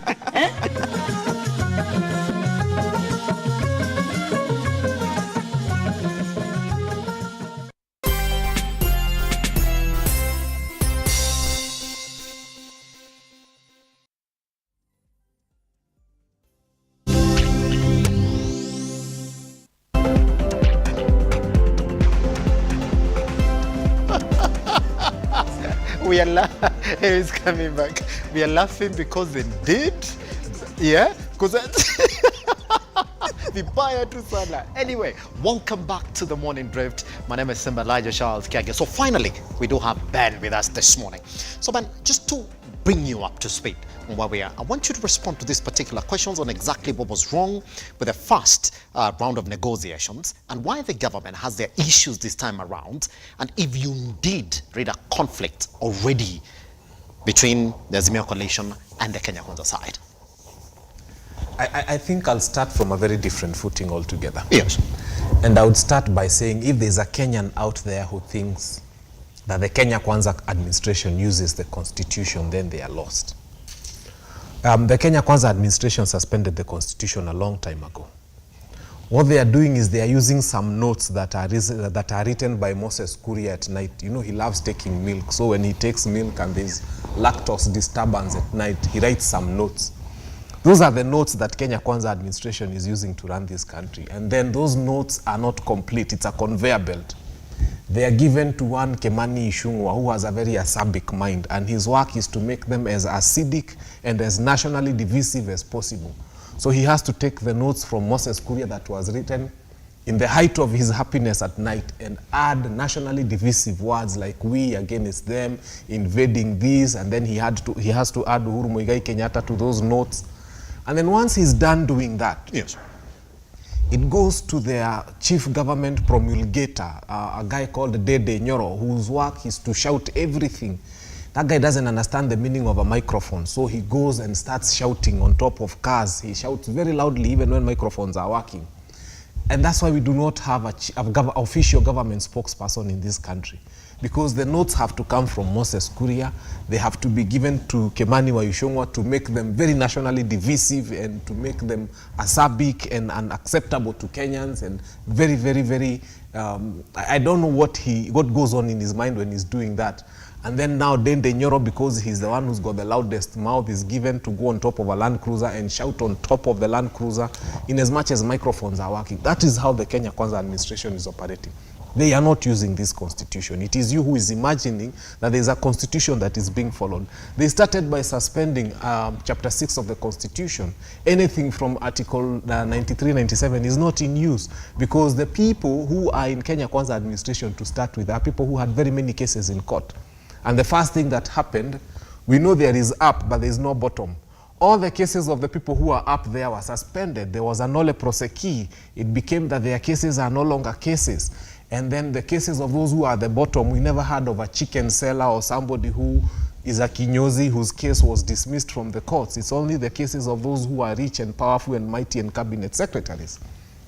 And I'm glad the president has realized that he made a bad choice. He has, those are things I said on TV here. He has come and he has told us, I chose the wrong ministers. They have no idea what's going on in their ministries. They have no idea what they are doing. I know more about their ministries than they know. They are busy going on international trips and they are not coming to Wanjiko, the bottom, to ask what is happening. There is only up. So now you are thinking that such an administration would even understand the meaning of bipartisan talks. Where would they start? But bipartisan talks don't fall within the ambit of their conveyor belt, as I have explained to you how those notes are done in the course of the night when someone has taken a lot of milk. So I think we need to start understanding first the administration. Yes. That we have an administration that is horrid in every sense of the word. And the things they do are governed by a very unorthodox way of thinking. So you're expecting to get good results from them. It's not going to happen. And that's why when they were told to form a committee, they took a member of Jubilee and said, this member of Jubilee is representing us. Yet one of the issues on discussion was, we don't want you raiding political parties and giving our people money and buying them and saying that they are part of the Kenya Kwanza administration. So we have people who were not interested in having talks in the first place. They were happy with using Moses Kuria's notes in place of the constitution, and they have been doing it and they'll continue doing it. And that's why when the finance bill, the court says do not, when they had created a suspension of that bill until the matter is heard and determined, we were still paying petrol at a price that was not supposed to have been the price during the existence of that order from the court that we should not be paying petrol for that amount of money. Yes. So you are imagining that this administration respects the rule of law, and that's where you go wrong. You should start by knowing that we have an administration that is not using the 2010 constitution. Let's start there. And you have an administration of ministers who have no idea what they are doing 9 months. Now, the only person who has tried to show us that he has an idea of what he's doing is the Minister for Education. And you know, Professor Magoha must have been somebody who wore shoe maybe number 10, 12, or 13. And then now we have Mashogu who wears shoe number 3 or 4. And he's trying to fit in those shoes. You know, it's like a baby when you put shoes outside the door there. And the baby comes and tries to walk in those shoes. Atazunguka hapo inje akwambia, Daddy, I'm walking in your shoes. And that's the farthest he can go. He'll put them back and put his small babogamas and go to where he goes to play on the bouncing castle. We have a huge mismatch. You cannot remove Professor Magoha and put Mashogu and expect the Ministry of Education to run. Now what they are saying is that in the most fantastic of ideas that we've heard from him about changing the education sector is that he's going to stop calling junior secondary, remove the word secondary. Hey, big achievement. Then he says we are going to do something else fantastic that is Mashogu-like. We are going to stop calling schools national, county, extra county. They are national. Alliance is national, is national. Everything about Alliance is national. You cannot take that away from them.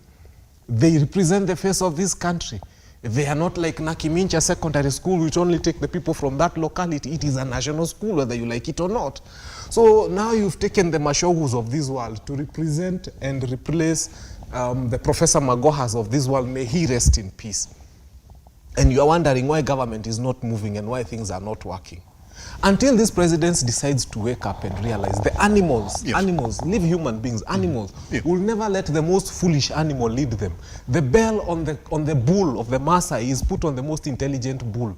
When they look for the goat, they look for the most intelligent goat, and they put a bell on it, and all the other animals follow it to the grazing lands because it's been grazing for years. Now we've taken the animal that doesn't even know where the pastures are and where the river is, and we've put a bell on it, and we're wondering why the cows are coming back home thirsty in the evening. This administration has taken the list of qualified people, the list of able people, the list of intelligent of people, and made them the head of this nation. Yes. And then we are discussing all these other things. If you want this country to move forward, start by first dissolving that cabinet. Seriously, completely, all of it. Maybe you leave Kindiki. And then now you start by asking, by the way, who was left who has a good brain? And where do we appoint them? Then we can start. Yes. But as we are right now, and then first you tell us your cabinet is not working. And then you go ahead to give them performance contracts for another 4 years. To do what? Not work.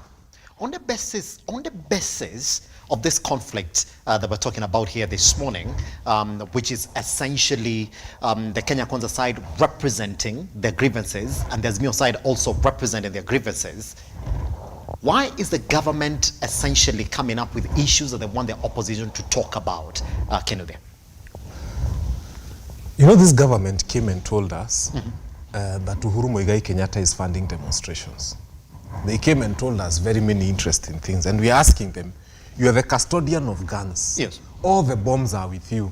The Kenya army is with you. The prisons are yours. The prison warders are. You're telling us this guy is funding us, Maandamano. What do you want us to do? He is a government that is going to tell opposition its problems. And they want the opposition to discuss the government problems with the opposition. Does the opposition have vehicles? Does the opposition have police? Does the opposition run the institutions? Does the opposition, what do they want the opposition to do? Make their landing soft when they go back to the people and the parliament to actually introduce the office of the opposition, embed the office of the Prime Cabinet Secretary, and also entrench CDF-kitted members of parliament. And does that reduce the cost of living? Let's create an office of official position. Does that stop our Minister for Agriculture from being a person who has no idea what is happening? They're already saying that the cost of living is an issue that they continue to progressively address. So that's why they don't want to talk about it. I think these people don't understand. You have already told us that the people you hired have no idea what is going on in their ministry. Then you've added them, you've given them a performance contract for the next years to perform in not doing and not knowing what they are doing in their ministry for the next 4 years. And then you are saying you want to bring down the cost of living by appointing a person who has no idea what is happening in a ministry as big as agriculture. And then you are wondering what is wrong with the country.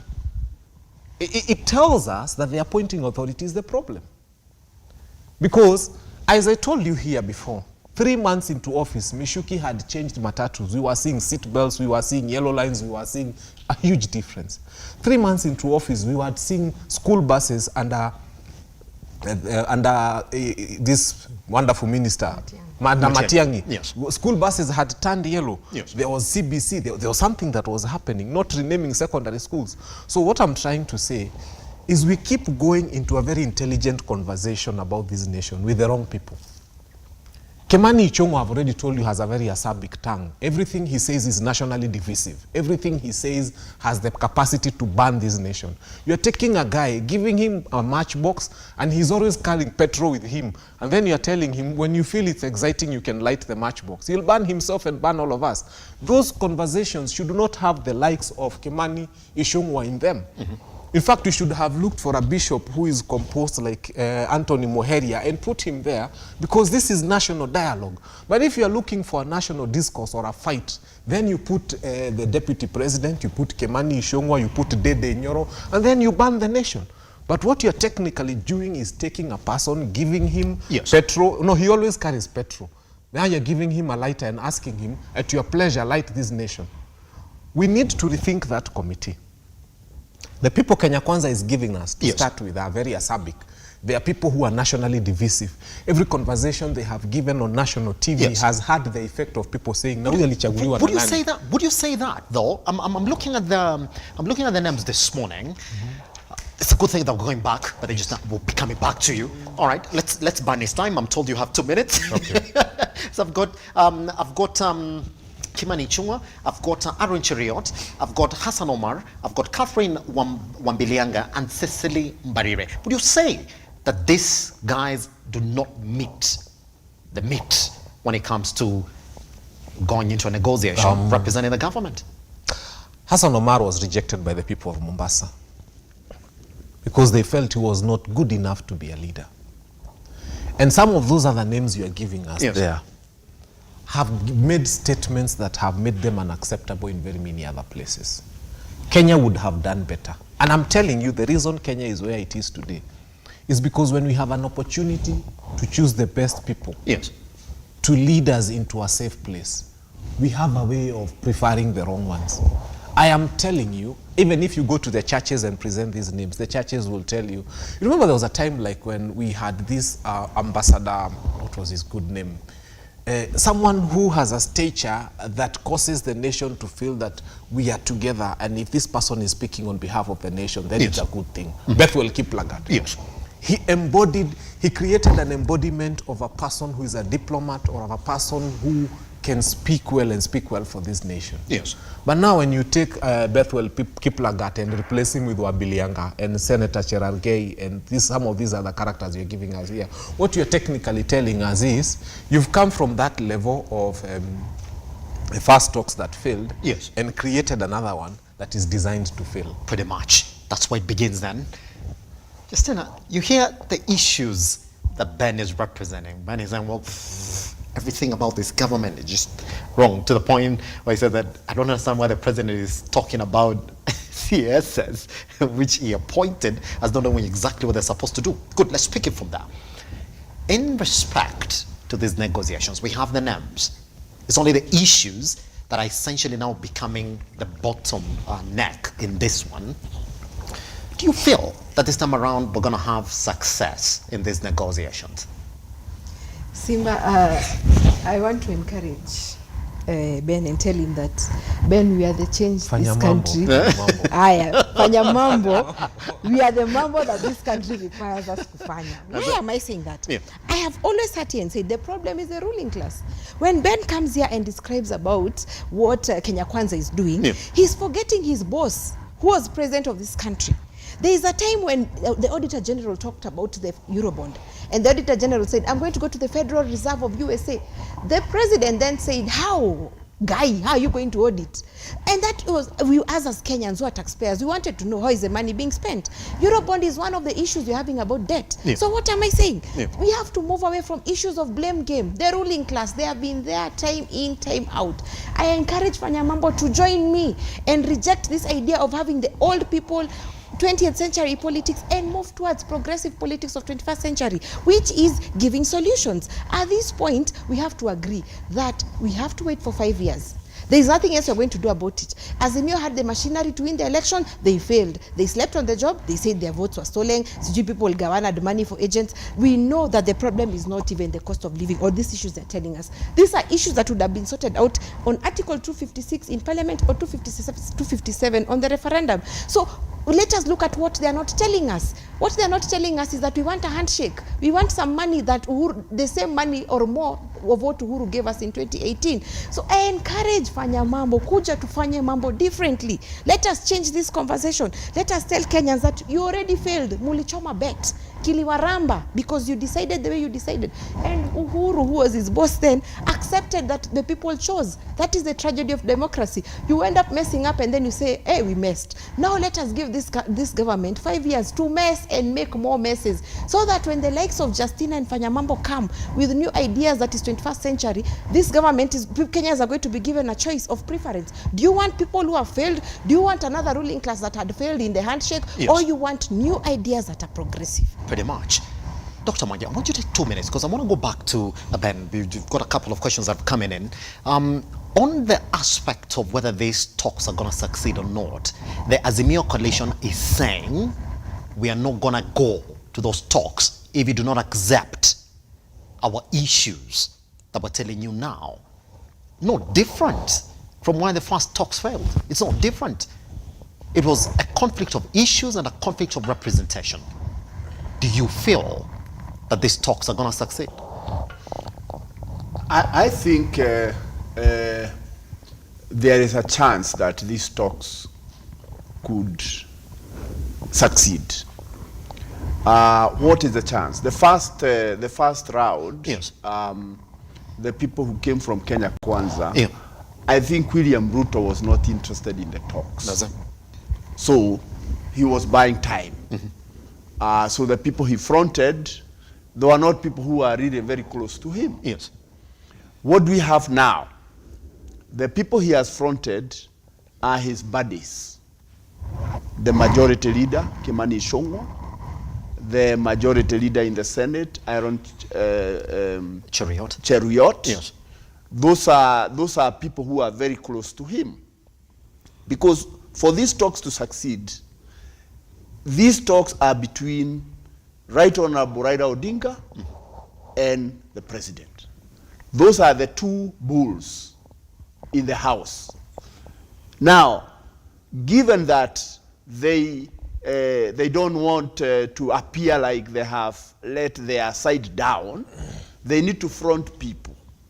So, Raila Odinga has fronted Kalonzo Musyoka. Yes. Very important, because he understands and he can call Raila at any time.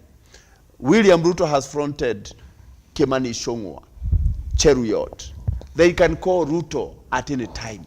So, to that extent, even Cecily Barire, who is a seasoned politician and the governor of Kirinyaga, is equal to the task from where I sit. And given in that context, the team that Kenya Kwanza has fronted is the team they have. And let me say this, a society or a country gets the leaders they deserve. So whether we like it or not, and we don't have to like it or not, the people we have in government are those people. So they are going to represent their president and hopefully half of Kenya. So I have hope. However, and I go back to my point. Yes. I like if they are left on their own. I like the way throughout this entire session, the only thing is that I hope, I pray.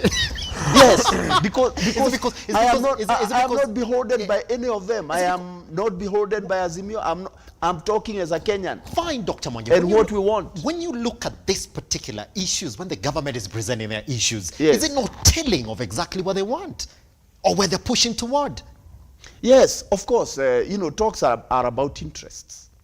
Talks are about interests. Did you hope and pray that the first bipartisan talks would have succeeded? They had died. I think I said it wherever I said. They were dead on arrival. The government was not serious. Yes. They were pushed into it and they said, okay, you want talks? Have talks. But there we could see that the people who are fronted from Kenya Kwanza, when they started even asking a Jubilee person, whoever they put there, they were just playing poker game. But I think now, thanks to Olusegun Obasanjo, and maybe a serious conversation and a realization that we must talk. Otherwise, and that's why the issue of cost of living has always been brought, and Azimio will keep on bringing it, even though whatever it is, because that is the interest of Kenyans. Pretty much. Therefore, for Kenyans to feel like there is something, cost of living should be there. Isn't it? Yes. Mr. Kinuthia, you have 1 minute. We are actually into the round of taking the questions that we have for you. Warren, thank you very much for watching, by the way. You're watching from Nairobi. Good. It's asking this.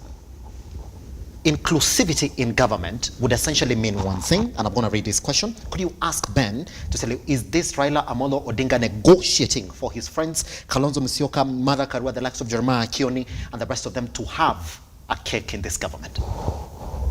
I do not hold brief for him. I do not hold brief for Azimio, but I would like to say one thing. That whoever voted wherever has a right to either be included in this government somehow, or to refuse to pay taxes. Because honestly, we cannot be paying taxes for people who our deputy president has told us are shareholders to be the ones who occupy government offices. I believe and think and feel that whether you voted for this administration or not, if there is an opportunity and you qualify and you fit the bill, you should stand an equal chance of appointment like every other Kenyan who voted for this administration. Yes, pretty much. Second question, that's directed to you. Job, thank you very much for watching this morning. Ooh.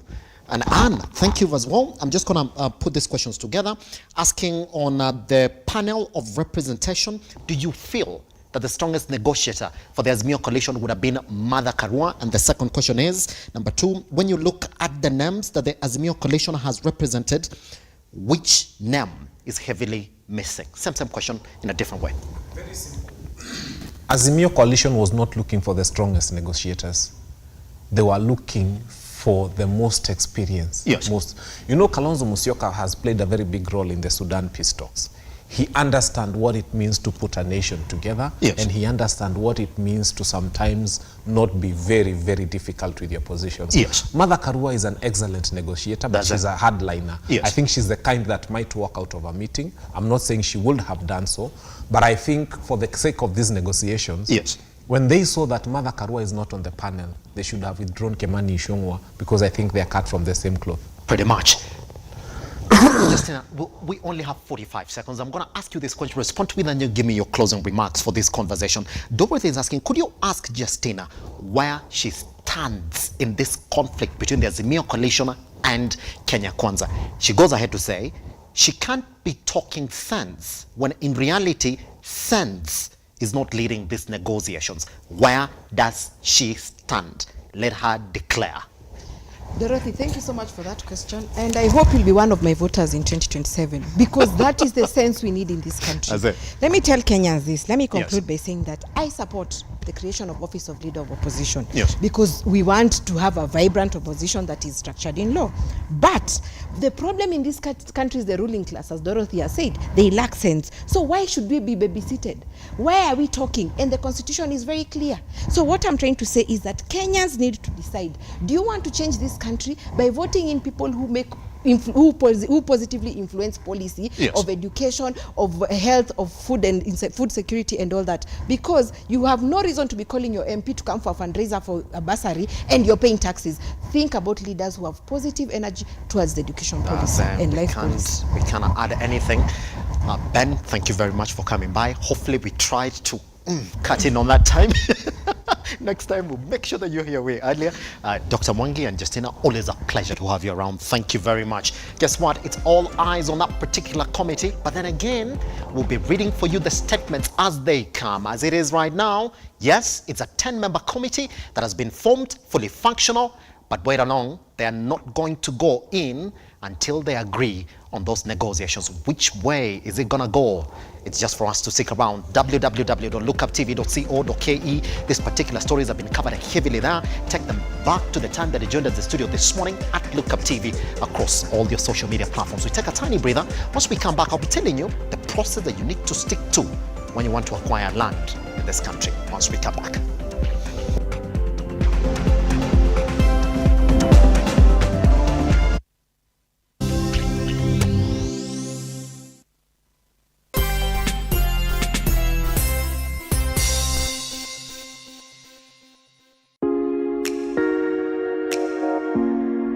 Kipindi ni ukulima ni mali na manjoro.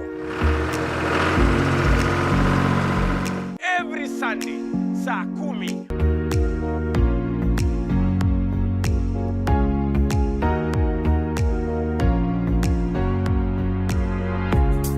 Jiunge na mimi ili nikufundishe mengi kuhusu ukulima wa nyanya, wa mboga, kuweka ng'ombe, kila kitu ambayo inahusikana na ukulima, ili ujifundishe mengi, uweze kujua ukulima pia ni mali. Kumbuka kipindi ni nini? Kipindi ni ukulima ni mali na manjoro, upate hela.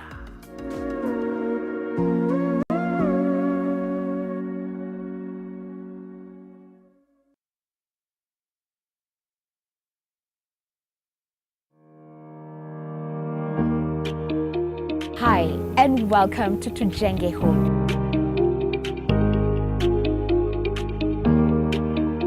Your #1 show when it comes to all things architecture, real estate, property development, interior design. You get it right here on Tujenge Home. You want to serve them? Dinner is served. Yeah. Let's go. Let's go.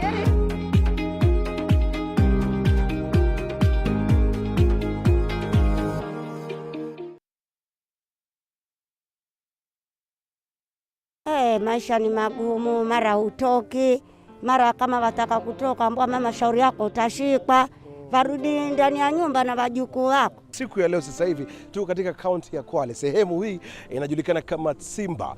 Madhumuni yetu ni kuhakikisha kwamba tunabadilisha maisha ya watu kama 800. Kila mmoja atakuwa anapokea chakula, yote ni kwa hisani ya RUTO Foundation. Tunaambia asante sana.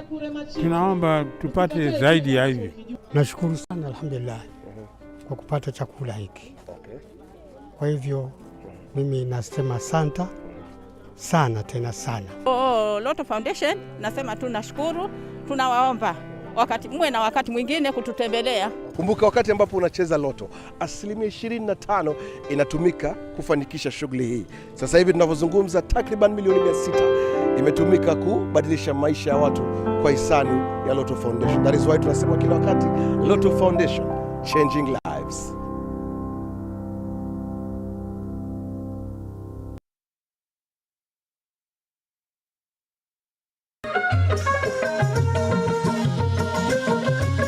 Karibu mtazamaji kwenye kipindi cha jamii na itikadi. Kaini kitako tuna mengi. Mapenzi yanapoanza watu huitana bebi na majina mengine matamu, lakini baadaye penzi linapogeuka na kuwa shubiri, mtu anafikia kwenda kumtafuta mke mwingine. Itakuwaje? Yule wa kwake nyumbani labda hajamridhisha. Ni sawa ama vipi Malkia? Dadangu, wanaume ni kama maembe. Huyu ni mwanamume atakuja abadiliki. Mwanaume mwenye wanawake wengi hata katika uchumba, kwenye ndoa ataendelea. Mtu na tabia yake hawachi. Ile umbo la kike likishaanza, kila kitu kishaanza kuwa mahali pake. Ningependa kukuona. Sijaenda mahali ambapo mimi nilisikia mtu ati huyu alikuwa shujaa, alikufa katika mstari wa mbele wa ndoa. Sijawahi sikia mimi.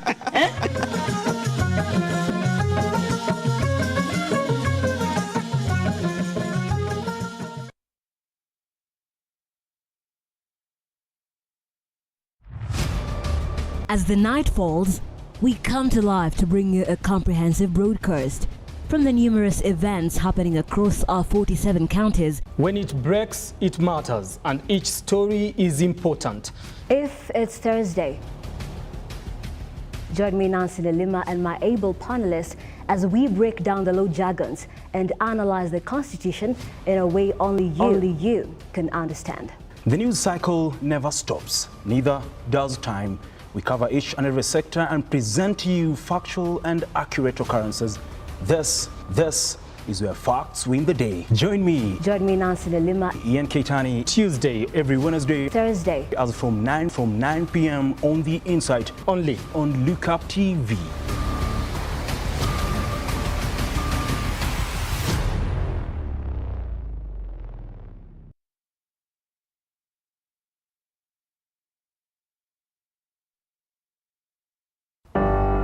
The story we're telling today is a story of passion in practice that grows into business. We have partnered with the Youth Fund, talk to as many youth as possible and work with them, hold their hand. It is an expose of captains who have decided to take on challenges in different sectors and industries within the country. My mentors had also not started as CEOs. They grew up and they showed me how they grew in the organizations. So that's what motivated me to actually do international business. And it was a good experience. As an individual, I support in bridging that care gap. Part of me also to offer a solution. I want to leave this world a better place than I found it. This is the Captain's Arena.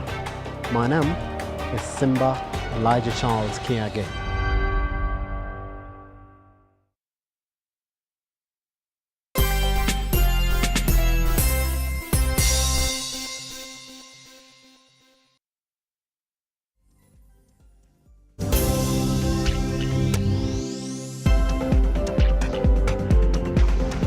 It's a very simple question that's got a very complex answer. somebody asks you, how do you buy land in Kenya today? Simple question, isn't it? But then, depending on who you ask, you're going to find different answers then. Which makes it very important for us to have this conversation, because a lot of people now are into property and land ownership in the country. So the question that we're asking this morning is that how do you legally buy land in this country? Other people will put it in the sense, how do you process your land ownership in this country? It will therefore make sense for us to have a legal mind on set today and a CEO who's in the business, so that they could give us both sides of that answer. So right now, help me introduce to the conversation, and he said it. Okay, let me first introduce the CEO, Geoffrey Mburu, who's the CEO of Mizizi Africa Homes. How are you doing, sir? Very fine. Karibu sana. Yeah, all right, karibu. Now, finally then, Peter Simba Wasaga, who's the managing partner, Peter Wasaga and Advocates. How are you doing, sir? Very fine, very fine. It's the very first time I found somebody called Simba in real. When you say it in the same way, it must be a joke. Well, I'll be coming for that history of that name, because whoever has a deeper history takes that name. The jungle is wide. I'll be coming to that. I believe my history is so deep. Anyway, karibu sana. Thank you so much. All right, let's begin like this. As a CEO, for Mizizi, it's an area that you are essentially dealing with every day. Yeah. Land processing, land ownership is an area that majority of people are very cautious about. And I will tell you why. I have personal stories of my friends or family members who followed every due process in buying land. They even awarded title deeds. Couple years down the line, when you're essentially done with the payment, you realize I did not even own this property. So you're essentially left out in the open. To the point nowadays that when you go into the real estate sector, especially in the property market, people will tell you, wow, do not buy land in Nairobi. Go buy land from specific families back at your home, so that should things go wrong, you call the chief. So it becomes a family dispute. Good. Let's begin like that. How common are cases where you meet people who do not know the process of acquiring land in this country? Thank you very much. I will start by, my name is George Mboro, and I'm the CEO of Mizizi Africa Homes Limited. And you have put it very correctly. People need to be cautious, because in the past people have had problems, and even today when you go to our courts, most of the cases, they are land related. And this is because you find that land is an emotive issue, because everybody is interested in land. And you find in land, or where there is money, there are so many brokers. And you know, also in our country, there have been issues of corruption and people not being honest. So these are things that have hit our country, which is not good, because we need to get to a level whereby we are able to attract not only Kenyans but also foreign investors. And you'll find that land is one of our biggest assets. Because when you look at the factors of production, there's land, human resource, there are other factors of production of minerals, and now the money capital. The most important is land. And if your land is if you have land issues, you find that even attracting foreign investment is a problem. So this is an issue that has been there, and it has been there since time immemorial. And it starts all the way from the lands ministry. You find that also there have been cases of double issuance of titles. You find that this is a public land. Ideally, it belongs to the public, but some people went and did their work behind the scenes, and there is another title. So like the case you have quoted, somebody has even the title, but you find they are being told it's not there. It's not their title. Yeah. Yes. Now the issue here is now due diligence and doing proper investigation and involving the professionals, especially surveyors and lawyers. Because you find that most people, when they are buying land, at times they do not consult these legal minds, and they do not involve going to the search. Yes. Like we have the Survey of Kenya, and you go there, you will pay a small fee. You're able to be given the map for that area. You're able to see, is this land public land, or is it land that can be owned by privately? Yes. Yeah. So you need to do your proper due diligence, and you pay so much, so little money to get this information. But you find that if you do not follow those simple basic steps, you will find yourself, you have bought land, you have a title, you have constructed, only for you to come and realize it was a riparian land. You come and realize it was a public land, or there can be that dispute, family disputes, which have also been very prevalent. You find that somebody is sold to you, then you only hear after some time, maybe the wife had not consented. So there is also that issue of making sure that you have also involved the family members, not only the person who is selling, who is written on the title, because there is that also issue of, like, let's say a husband has to get a consent from his wife. Yeah, so those are the main things. Then we also have issues of rogue developers here and there, or illegal brokers or land selling companies, which are things that also the government needs to address, because we need to sanitize our land. Yeah, pretty much. Simba, let me now tell you exactly what the advice that we get outside here is. That even if you're buying property from a family member, do not go alone. The first thing that you should be thinking about is getting a lawyer, so that you leave them to crack the legal aspect of you getting that property. Now, we were doing research on the desk, and this is exactly what we came up with. That one, you have to identify the land you want to buy. That's what we said. Number two, set time aside for a site visit. And number three, conduct a land search. There are 6 steps. And I'm gonna give you all of them as we continue with this conversation. Is it true that indeed the first thing that I need to do when I want to own property is to get a lawyer? Very well. You need an advocate. Yes. In that case. Yes. Because there is a difference between a lawyer and an advocate. Yes. Perhaps you may get a lawyer who is not qualified, and the transaction may fail on that ground. But that aside, as my colleague has said, conveyancing is an emotive issue, and you need to understand the processes very well. Yes. And to understand the process, you need to also understand one legal term, which I think most of you know, that caveat emptor, buyer be aware. Yeah. So if you are not aware of what you are acquiring, it's very likely that you may acquire a counterfeit, or you may acquire a bad title. When you look at the law, section 29 of the Land Registrations Act, it's very clear that a person acquiring land is deemed to have had notice of every entry in the register. And the same is provided for under a condition, condition 431 of the Law Society Conditions of Sale. Yes. So if you go to buy land without knowing the property very well, you are likely to cry, you are likely to suffer. Let me put it in that simple term. So the first thing, when you get an advocate will, of course, it starts with you identifying the land, as you mentioned. And identification may entail you getting an agent, broker. For you to deal with a broker, you must ensure that this broker is licensed, and you get into an agreement, because the fight may not even be between you and the buyer, it may be between you and the broker. So is this broker licensed? Then get into an agreement. After you get into an agreement, then you now proceed. When you come to an advocate will conduct investigation.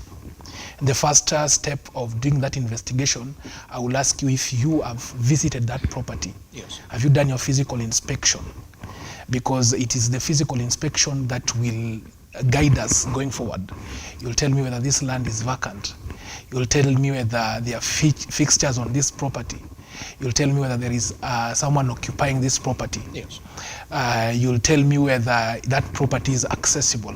That is one thing that you must do as a potential buyer. Once you give me that history, I'll now proceed to conduct a detailed search. So no sight unseen? Yes? So no sight unseen? No sight unseen. I can't come and tell you there's something, the pictures, I've looked at it online, it looks like it's something that I want, so help me with that process. Caveat emptor. Very many people advise goods online, and some of them are not legit. You call and you are directed to so many places, and you end up losing a lot of money. So you have to go and check it physically. The benefit of this is that should there be any problem, then you are protected. Actually, after I explain all the steps of conducting due diligence, yes, you are protected by the law. That's it. Bona fide purchaser for value without notice. Provided that you did not participate in the fraud, you can go to court for that title to be upheld. That's it. All right. So you said the second step is the land search now. So land search. Yeah. For the land search, there are various modes of searches. You have to do the official search at the lands registry. But again, to address what Mr. George has just mentioned about double allocation, yes, you need to do another search, which is known as historical search. You know, when you go to the land registry, there are two files. There is the deed file and there is the correspondence file. So the correspondence file, which is actually now the green card, it shows the history of the land from the time it was allocated, how it has moved till the present moment. So you need also to do an historical search. Of course, you need to also buy maps. After you buy map, because that property, you may be given a title, you may be shown everything, but then that property is not actually what you have been told or what you have seen. So it's actually true, isn't it? Yeah. So that you can be taken to the location. Yes, given a title. This is what it is. Yeah. You're given the title. Yes. You do your due diligence, you visit, but then it's not what you've been given. It's not what you've been given. Somebody gives you somebody's property. You are given a property in Westlands, and yet what you saw is in Lavington. So that day for visit, So you need a surveyor, yeah, get a map. That's it. A surveyor will go and you buy a map, it's very cheap. That's it. A surveyor will go and confirm that this is the property. A surveyor will confirm the beacons and the size of the property. Then after that, you are good to go with regards to search. You also do searches in other departments. County government, is this property rateable? Have the rates been paid? Yes. That is something that you also must do. Are there any restrictions? Yes. Then you must ask yourself, I must ask my client, what is the purpose of buying? What is the intended use? Because if the use is not what is indicated in the title, yes, then we need to go through another process, which is now change of user of that property. You see? So all these things you must explain to your client before they get into the contract. The other thing that you must explain to your to your client is just tell them to ask around.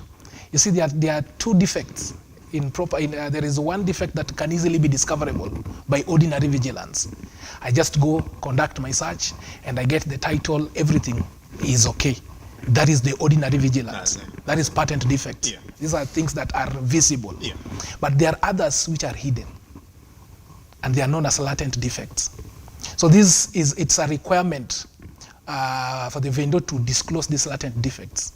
But many a times they don't disclose. Because they just want to sell, isn't it? They want to sell. They will not disclose to you that there are swamps around this place and everything, when it rains and everything. So you need to ask around, ask the neighbors, due diligence. You do requisition. Once you get the title, if you've done the search and there is something that is not adding up, maybe there is a caution, there is an inhibition, there is a restriction, could be there is a charge. Do some forthright questions with regards to that title. Yes. Do some pre-contract inquiries. So those are mediums of investigation in a nutshell. That's it. I'll be coming back to you because nowadays, there's something that goes on in the property market. Yes. The companies that are telling you, you do not need to do that. We've done it for you, which is why I want to bring you now into the conversation. Alchemist Easy Homes Africa Limited, I know that you're in the business of property. And you're telling your clients, look here, all that due diligence, we've done it. Whatever Simba is talking about, we've done it. We are giving you the service because we believe we're in the business. So the back end of everything, we've already done it. Just come in and pick up this property. How do you make sure that whatever it is that Simba is talking about, which looks like an entire process, is what you stick to? And there's something that is going on in the market. Maybe Mr. Mburu, you can tell us this morning, where companies would give you a certificate upon payment as you await for a title deed processing. Who is this who gets a what certificate? This is a legal document. How do you go about? Sure. Yeah, thank you very much. You will find that for us, for example, or any other real estate company, the most important thing is those processes that Wakili or our learned friend here is talking about. Because we have instances of companies that are in lands, but they themselves, they get hoodwinked even if they are selling to other people. You find that we have cases of people, they are into the real estate sector, but you'll actually hear testimonies of so many of them telling you, before I was able to acquire the proper land, I also got my fingers burnt. We have cases of people who have, they have their companies, they are selling land, but they themselves, because they failed to follow those due diligence processes that Wakili is talking about, they got their fingers burnt. And now by extension, you find that even their clients are second-term victims. You understand? Or they are victims already because the developer himself or the person who is selling the land is already a victim. So it's very important before you even pay, and this one I normally encourage even for other companies that are coming up. Like us, Mizizi Africa Homes Limited, we have been in the business for now going to 5 years, and we have not had an incident whereby ourselves we have been hoodwinked, though we have had instances whereby somebody is selling us a piece of land. And I have like an example. I was buying some land in Joska, and the land is at times met by floods. The place floods. There is a river nearby, and at that moment it was not raining. So you find that that land, had I not even talked to the neighbors, I would have bought that land because it was actually a very good deal. The title is there and it is good, and I had talked to the neighbors. I have done my search because that's the first thing I have done. I have bought the map. I have my surveyors, and every company should have these legal minds and the surveyors at hand. I have done my search. I have done everything. I've gotten the green card, as he was saying, because those are the basics. Then from there, that land that you want to maybe resell now to other people, is it viable for whatever you want to do? He had talked about what do you want to do with the land. Is it viable if you want to do construction? Like for us, we are into affordable housing. Most of our land is, we are looking for land where somebody can be able to construct their house, either to live, or they want to have their house where you can have a holiday home. You find that those things are very important. So even if the customer now is getting to a company, the company should already have done its own due diligence. But now also the client now that is going to the developer or to the land selling, they also need to do now another proper due diligence on the company itself. You need to know who are the directors, because you have had cases of people, they are briefcase companies. Their work is they buy land, whether that land they have done their proper due diligence. The whole intention is not for them to deliver to the final product. So the customer here needs to be very cautious, because for me, I advise somebody buy in a company. It's better and it's easier for you to try and find out you lost your money to a company that is registered and it's working, as opposed to an individual. Yeah, you can imagine an individual. You said, let me go and buy the land myself, and you buy it yourself. There is no any land, because for us we take the first risk as a land selling and property development. We take the first risk. So when I approach a company, should I be asking for your title deed to that property? Yes. Is that what I'm going to say? Yeah. The title ideally after now as a company you have bought should not be now under your name. like Mizizi Africa Homes Limited, we have our title. Yes. The title should be under Mizizi Africa Homes Limited. So Africa Homes Limited. Yeah. Yes. To the person now who we are selling to, yes, they will not be. They may not have to go so much into the history of. They may do it. They may get the search, the green card, but already we have done the hard part. Yes. The hard part is to be able as a company to have that genuine title. Hence the title. Yeah, yeah. Hence the title. So whatever it is we that have you're already selling, done the first yes. step. So whatever it is you're selling to the Yes, customer yes. is your property. It's our property. As opposed to selling in place of somebody. Yes. That's Now, the first red flag, isn't it? That's the first step. So it's important the company you are going to buy your land at. Yeah, you understand? Like we have Mizizi Africa Homes Limited. We have so many others who are selling even agricultural land. We have so many others who are doing whatever for construction for other reasons, other purposes. You need for me, I would advise, as opposed to going to buy to a person, to an individual, it's better and it's easier to buy in a registered and as he has said, is that company licensed? A licensed company to do that, as opposed to go to buy maybe from somebody. You understand? Because that somebody, you may have to do so much that due diligence, and even if you find that you have been hoodwinked, you may not have anybody to even take to court. But at least a company which is existing, it's much easier, because maybe the worst case scenario, you'll get your money back. But assuming you have bought and you do not really know that the person and they have gone into thin air, you see it's much harder. So what I can encourage is for the companies that are in this land selling, those companies actually need to be supported. Like I would encourage the government to support private developers and private companies selling land, because by so doing we are going to remove so many brokers. For us, like Mizizi Africa Homes Limited, before we even buy land, before you get to the person selling, you get so many brokers. Land has so many brokers because they feel like that is easy money. So even before you get to the real person, you have gotten to go through many brokers. So I can imagine somebody who is looking for just one piece of land, and that is not their is not their day-to-day business, and you're just looking for land, and you're hoodwinked, your money goes. You have nobody to go Pretty back much. So we'll take us a tiny break. Once we come back then, remember we had already done our research as a production desk on some of the challenges that you actually get to face into when you're looking for property. Simba is right here. He's going to respond to them. And once we come back, if you are dealing with a company, Simba, you know what they're saying? Don't worry, we've done everything for you. That due diligence, we've done everything. You know, it gives you the convenience to get in that property. Should that be it? Should that be 100% once we come back from this break?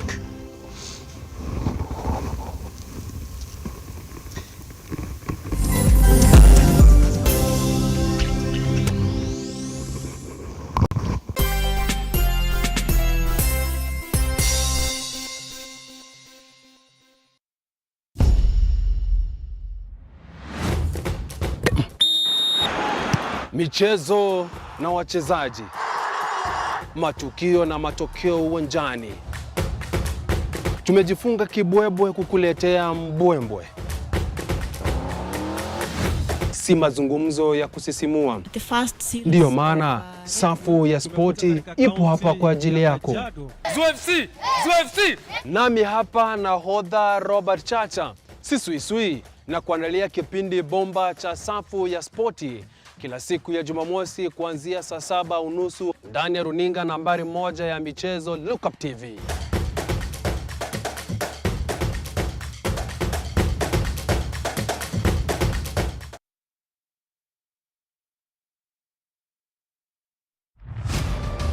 As the night falls, we come to life to bring you a comprehensive broadcast from the numerous events happening across our 47 counties. When it breaks, it matters, and each story is important. If it's Thursday, join me, Nancy Lelima, and my able panelists as we break down the law jargons and analyze the Constitution in a way only you can understand. The news cycle never stops, neither does time. We cover each and every sector and present you factual and accurate occurrences. This is where facts win the day. Join me, Nancy Lima, Ian Keitani, Tuesday, every Wednesday, Thursday, as from 9 p.m. on The Insight, only on Lookuptv.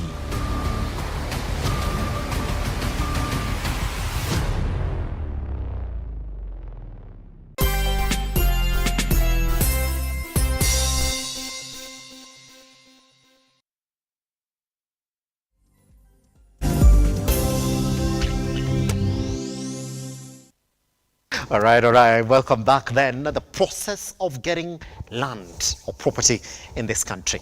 Simba, let me get back to what Mr. Mburu said. That when you're dealing with a company, he says it's easier, it's much easier.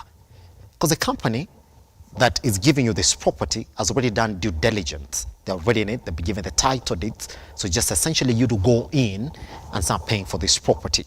Good. Should that be it? Do you believe what the real estate companies are telling you? We've done everything. The title deed is there. How are you supposed to behave in this case where you're getting this land from a company that is telling you, we have our advocates, we've done the due diligence, we've gone to the county government, we've gone to the land surveyors, here they are, and these are the reports, this is the title deed, and these are examples of properties that are coming up within this area? I think the first thing you need to ask yourself is who are the parties to a land sale transaction. The parties to a land sale transaction is a purchaser and a vendor. A purchaser or a vendor. Vendor is basically the seller. And the purchaser is the buyer.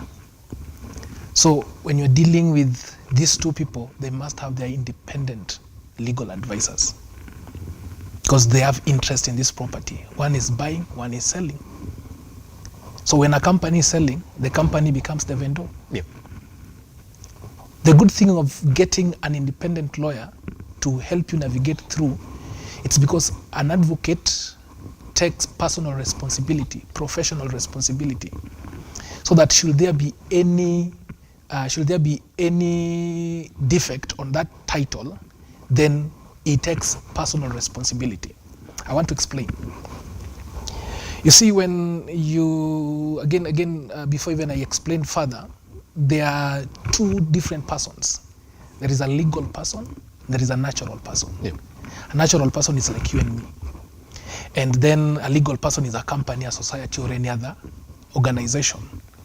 So you must check who are the officials of these organizations as an advocate of the purchaser. Who is the director?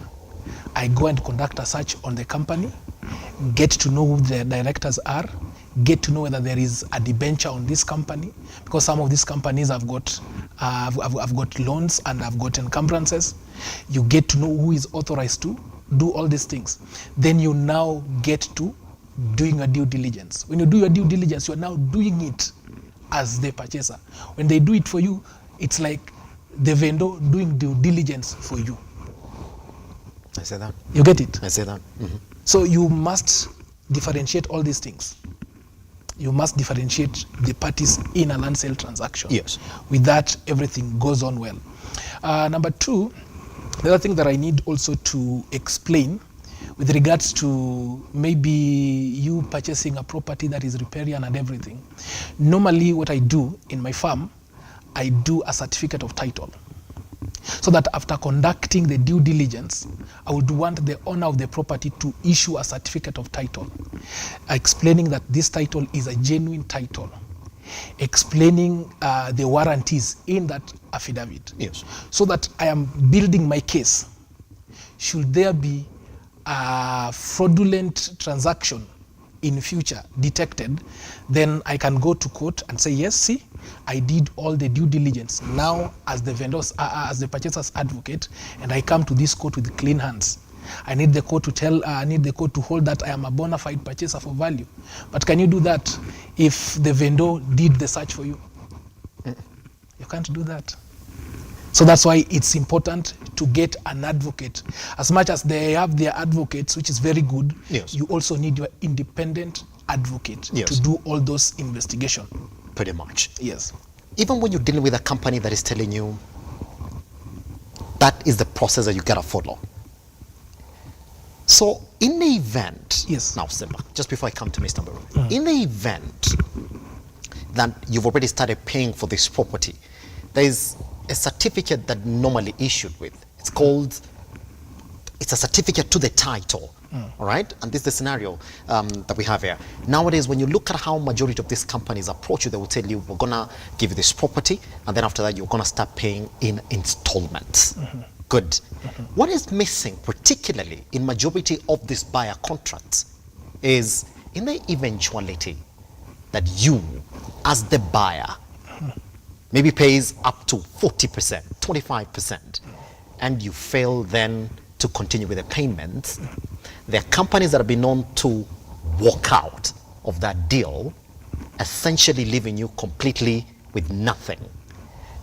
Have you run into those cases, and how are you supposed to approach these cases where companies telling you, good, don't come with cash, doesn't have to be 100% payment, here's a payment plan that you gotta stick to, but then you pay up to a certain level where you cannot continue paying in one way or another.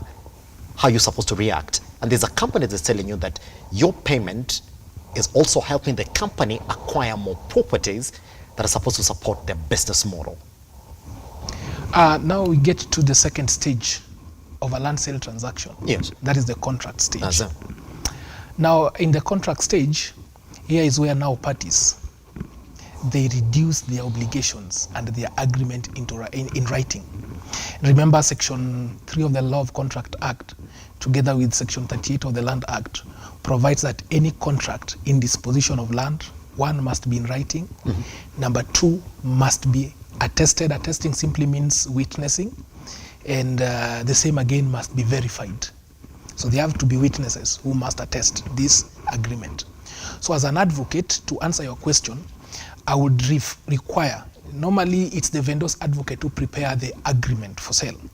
So once this agreement is given to me, I will review this agreement to ensure that the objectives of my client are actually included in this agreement. Yes. So that we also provide for the remedies under this contract. For example, if I pay 60% and I don't pay, what is the remedy of the purchaser? What is the remedies of the vendor? Yeah.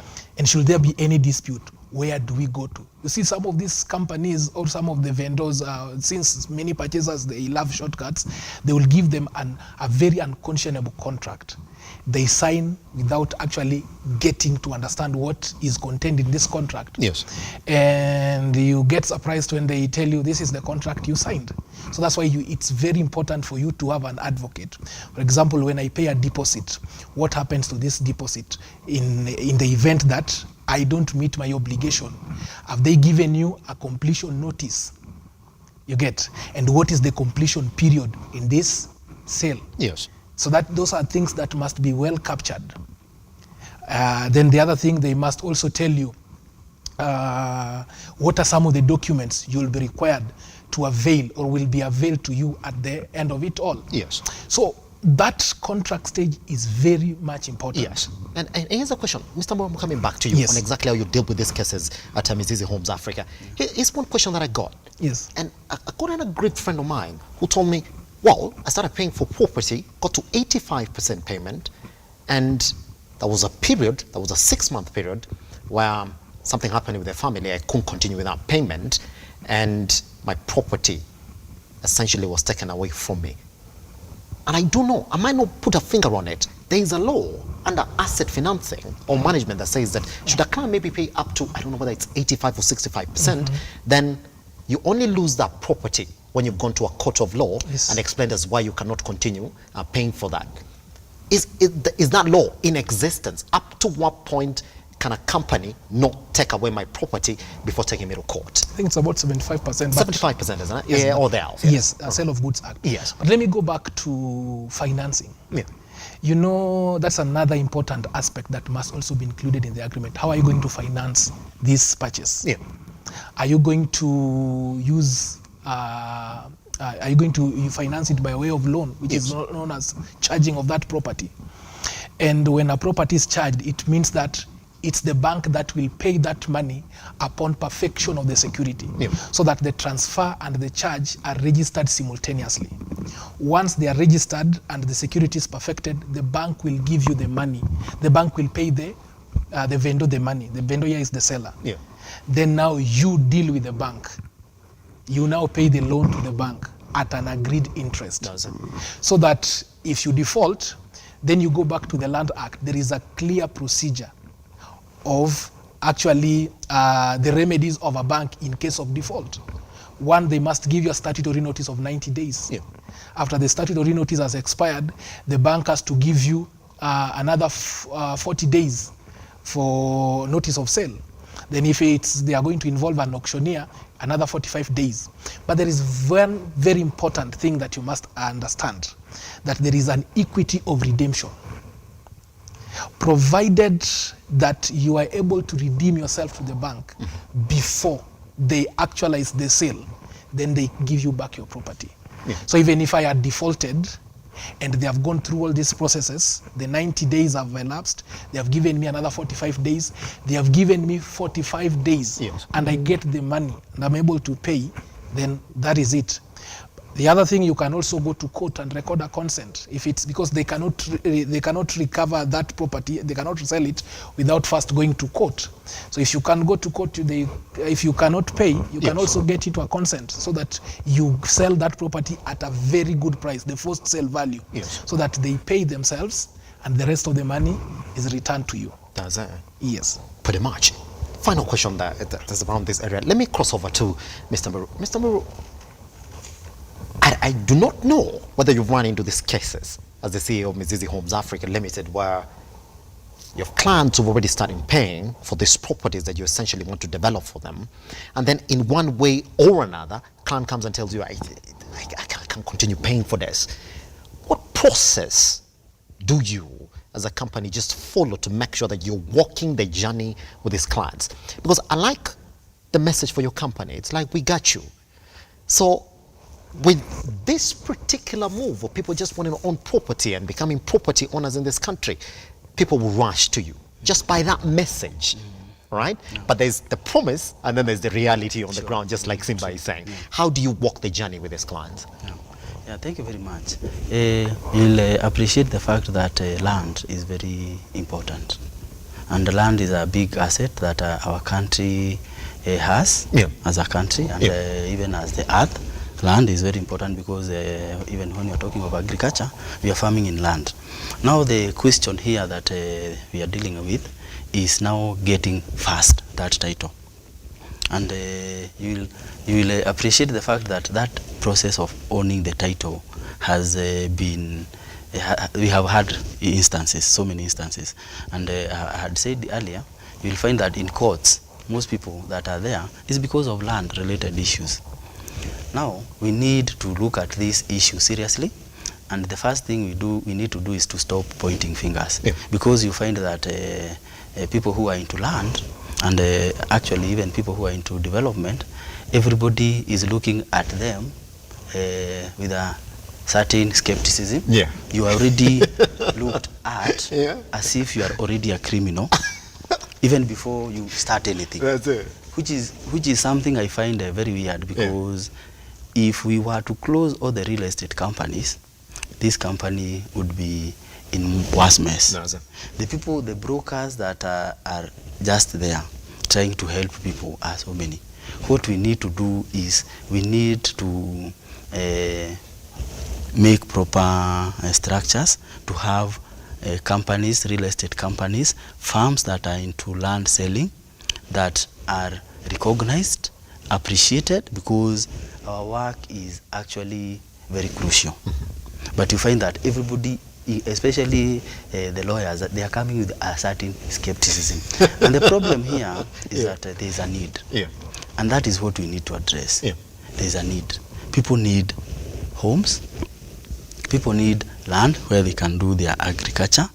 We are talking about a very crucial capital, which is land capital, but it's being treated as if it's, like for example, as Mizizi Africa Homes Limited, we don't even look at it as a form of a business, because so many people need this land.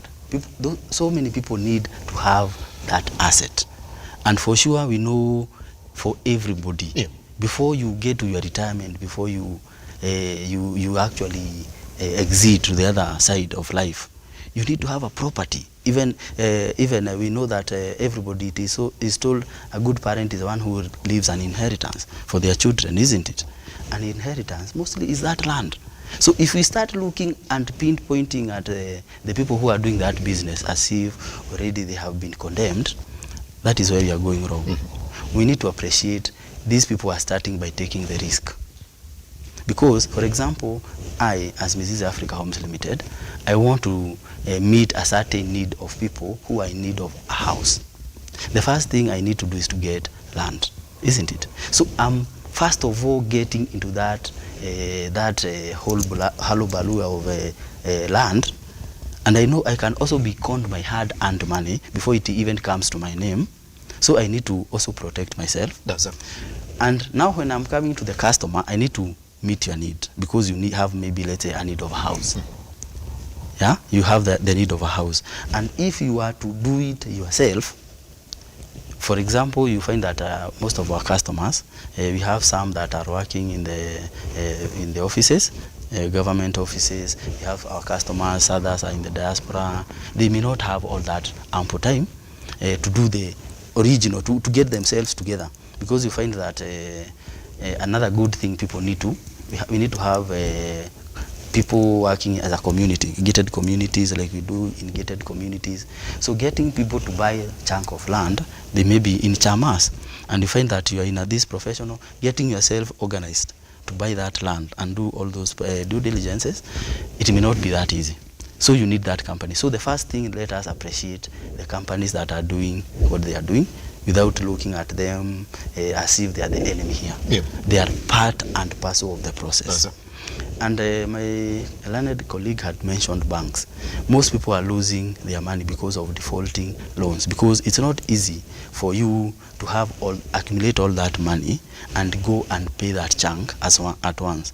Most people, you find that they go to banks, they are given loans, and that charging is mostly done with the purchaser and the banks. And that one can be confirmed. Yes. But you find that most people, they lose that property to the banks. Banks are the people, the auctioneers. These are the people who are selling mostly. Just even leave alone the rogue developers and the rogue land selling. Yeah. Most people are losing their hard-earned money to banks, because they got themselves into a transaction, and maybe along the way they lost their jobs. And you find that because you'll find that those agreements, they are so big. Just you not paying or defaulting, you start getting penalties. So we need to look at how can we help the end user. The end goal here should be the end user. Let's even put the banks aside. Let's put the developers aside. Let us focus on the end user, this client, because the client is the one who has a need.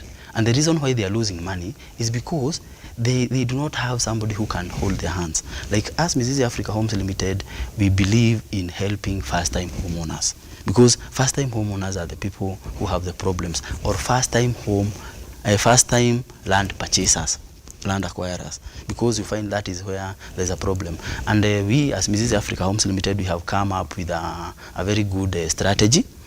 And this strategy, we are saying, even if you want to develop, first acquire the land. Okay. We have a concept we are calling buy, we build. Yes. First of all, acquire that piece of land. And you had mentioned about some companies whereby you are told to pay a certain percentage, then you are given such a long period of time. I would encourage people who want to get into even getting their own homes, first of all, acquire that title. Have that title. Because we have also seen instances whereby somebody, they have not actually finished paying for the piece of land, and maybe they want to have a house, a house, and that structure is more expensive than the land itself. Piece of land itself. Yeah. So we as Mrs. we are advocating, we have buy, we build. Even if you want to develop a property, first of all, acquire that piece of land, get the title under your name. make it your property. Now make it your property. Yes. Even if you have to work with the bank, make sure you have your financing very well, finish up, get that title, because there are rare instances, and now the government is going digital, which will make land this issue of having a double allocation of or land that you cannot be able to say it belongs to who. It will be very clear because it will be digital. And we have seen the government is doing that, and also people who are doing proper due diligence, like ourselves, we are not falling into such a scam or such praise. Yes. So you need first of all to acquire the piece of land. On What the I can property, encourage, then after that, start thinking about the rest of it, isn't it? Yeah, that's what you encourage your acquire clients the title. Before even we are into housing, affordable housing, and we have been doing it. Our stronghold is affordable housing. But land issue, this is where we need to separate. Get the title under your name. Yes. Even if it's a bank that is financing you, get that title. So you find that this issue of paying a piece of land for such a long time, it's not advisable for me. Yes. I would recommend, like for example, us, we normally give a maximum of 3 months. Get in that new concept of buy, we build. Get the title in 3 months. Then from there we construct when you have the title. That's it. Yeah. Simba, we have 2 minutes for this. All right, and I want you to respond this as fast as you can. Somebody is saying here, and I'll read, I've just forgotten. This is the question that they asked me yesterday. Yes. When you're buying land, and then you get the services of a broker, is there an agreed percentage by law that the broker should get? You see, one thing is it's a freedom, freedom of contract. Yeah. Normally, I see many brokers charge 2%. But that you see, normally whatever remuneration order, including the advocates, they only provide for a bare minimum. But it will also depend on how you have agreed. There are others who are very exorbitant. There are others who will charge you very affordable. Yes.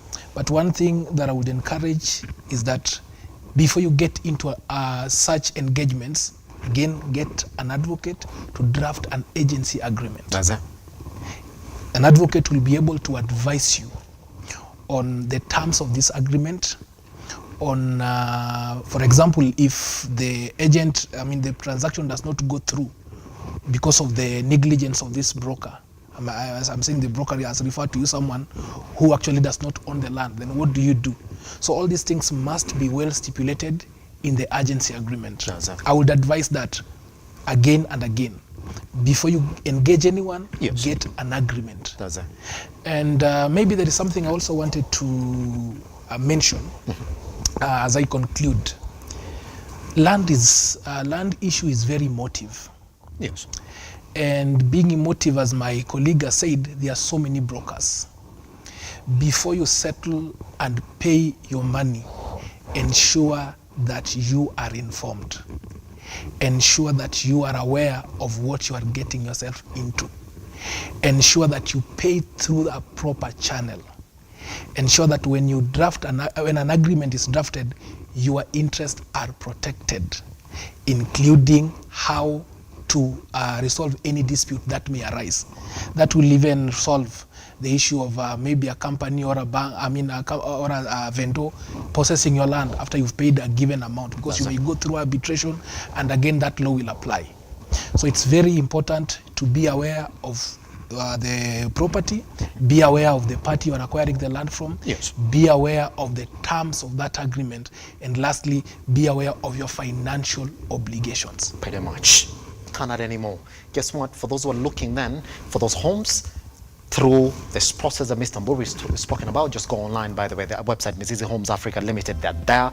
Then after that, follow that process that Simba is talking about this morning. And for those who want to get to Simba this morning, you can actually get him at Peter Wasaga and Advocates today, so you can actually get a proper advocate then who's gonna walk with you through the journey of acquiring that property. If you can take anything away from this gentleman, don't go by yourself. That's it. Ask who are you gonna go with in that particular conversation. Online at Lookuptv, across all your social media platforms. My name is Simba Elijah Charles Kiage. I'll see you tomorrow for another edition. Goodbye.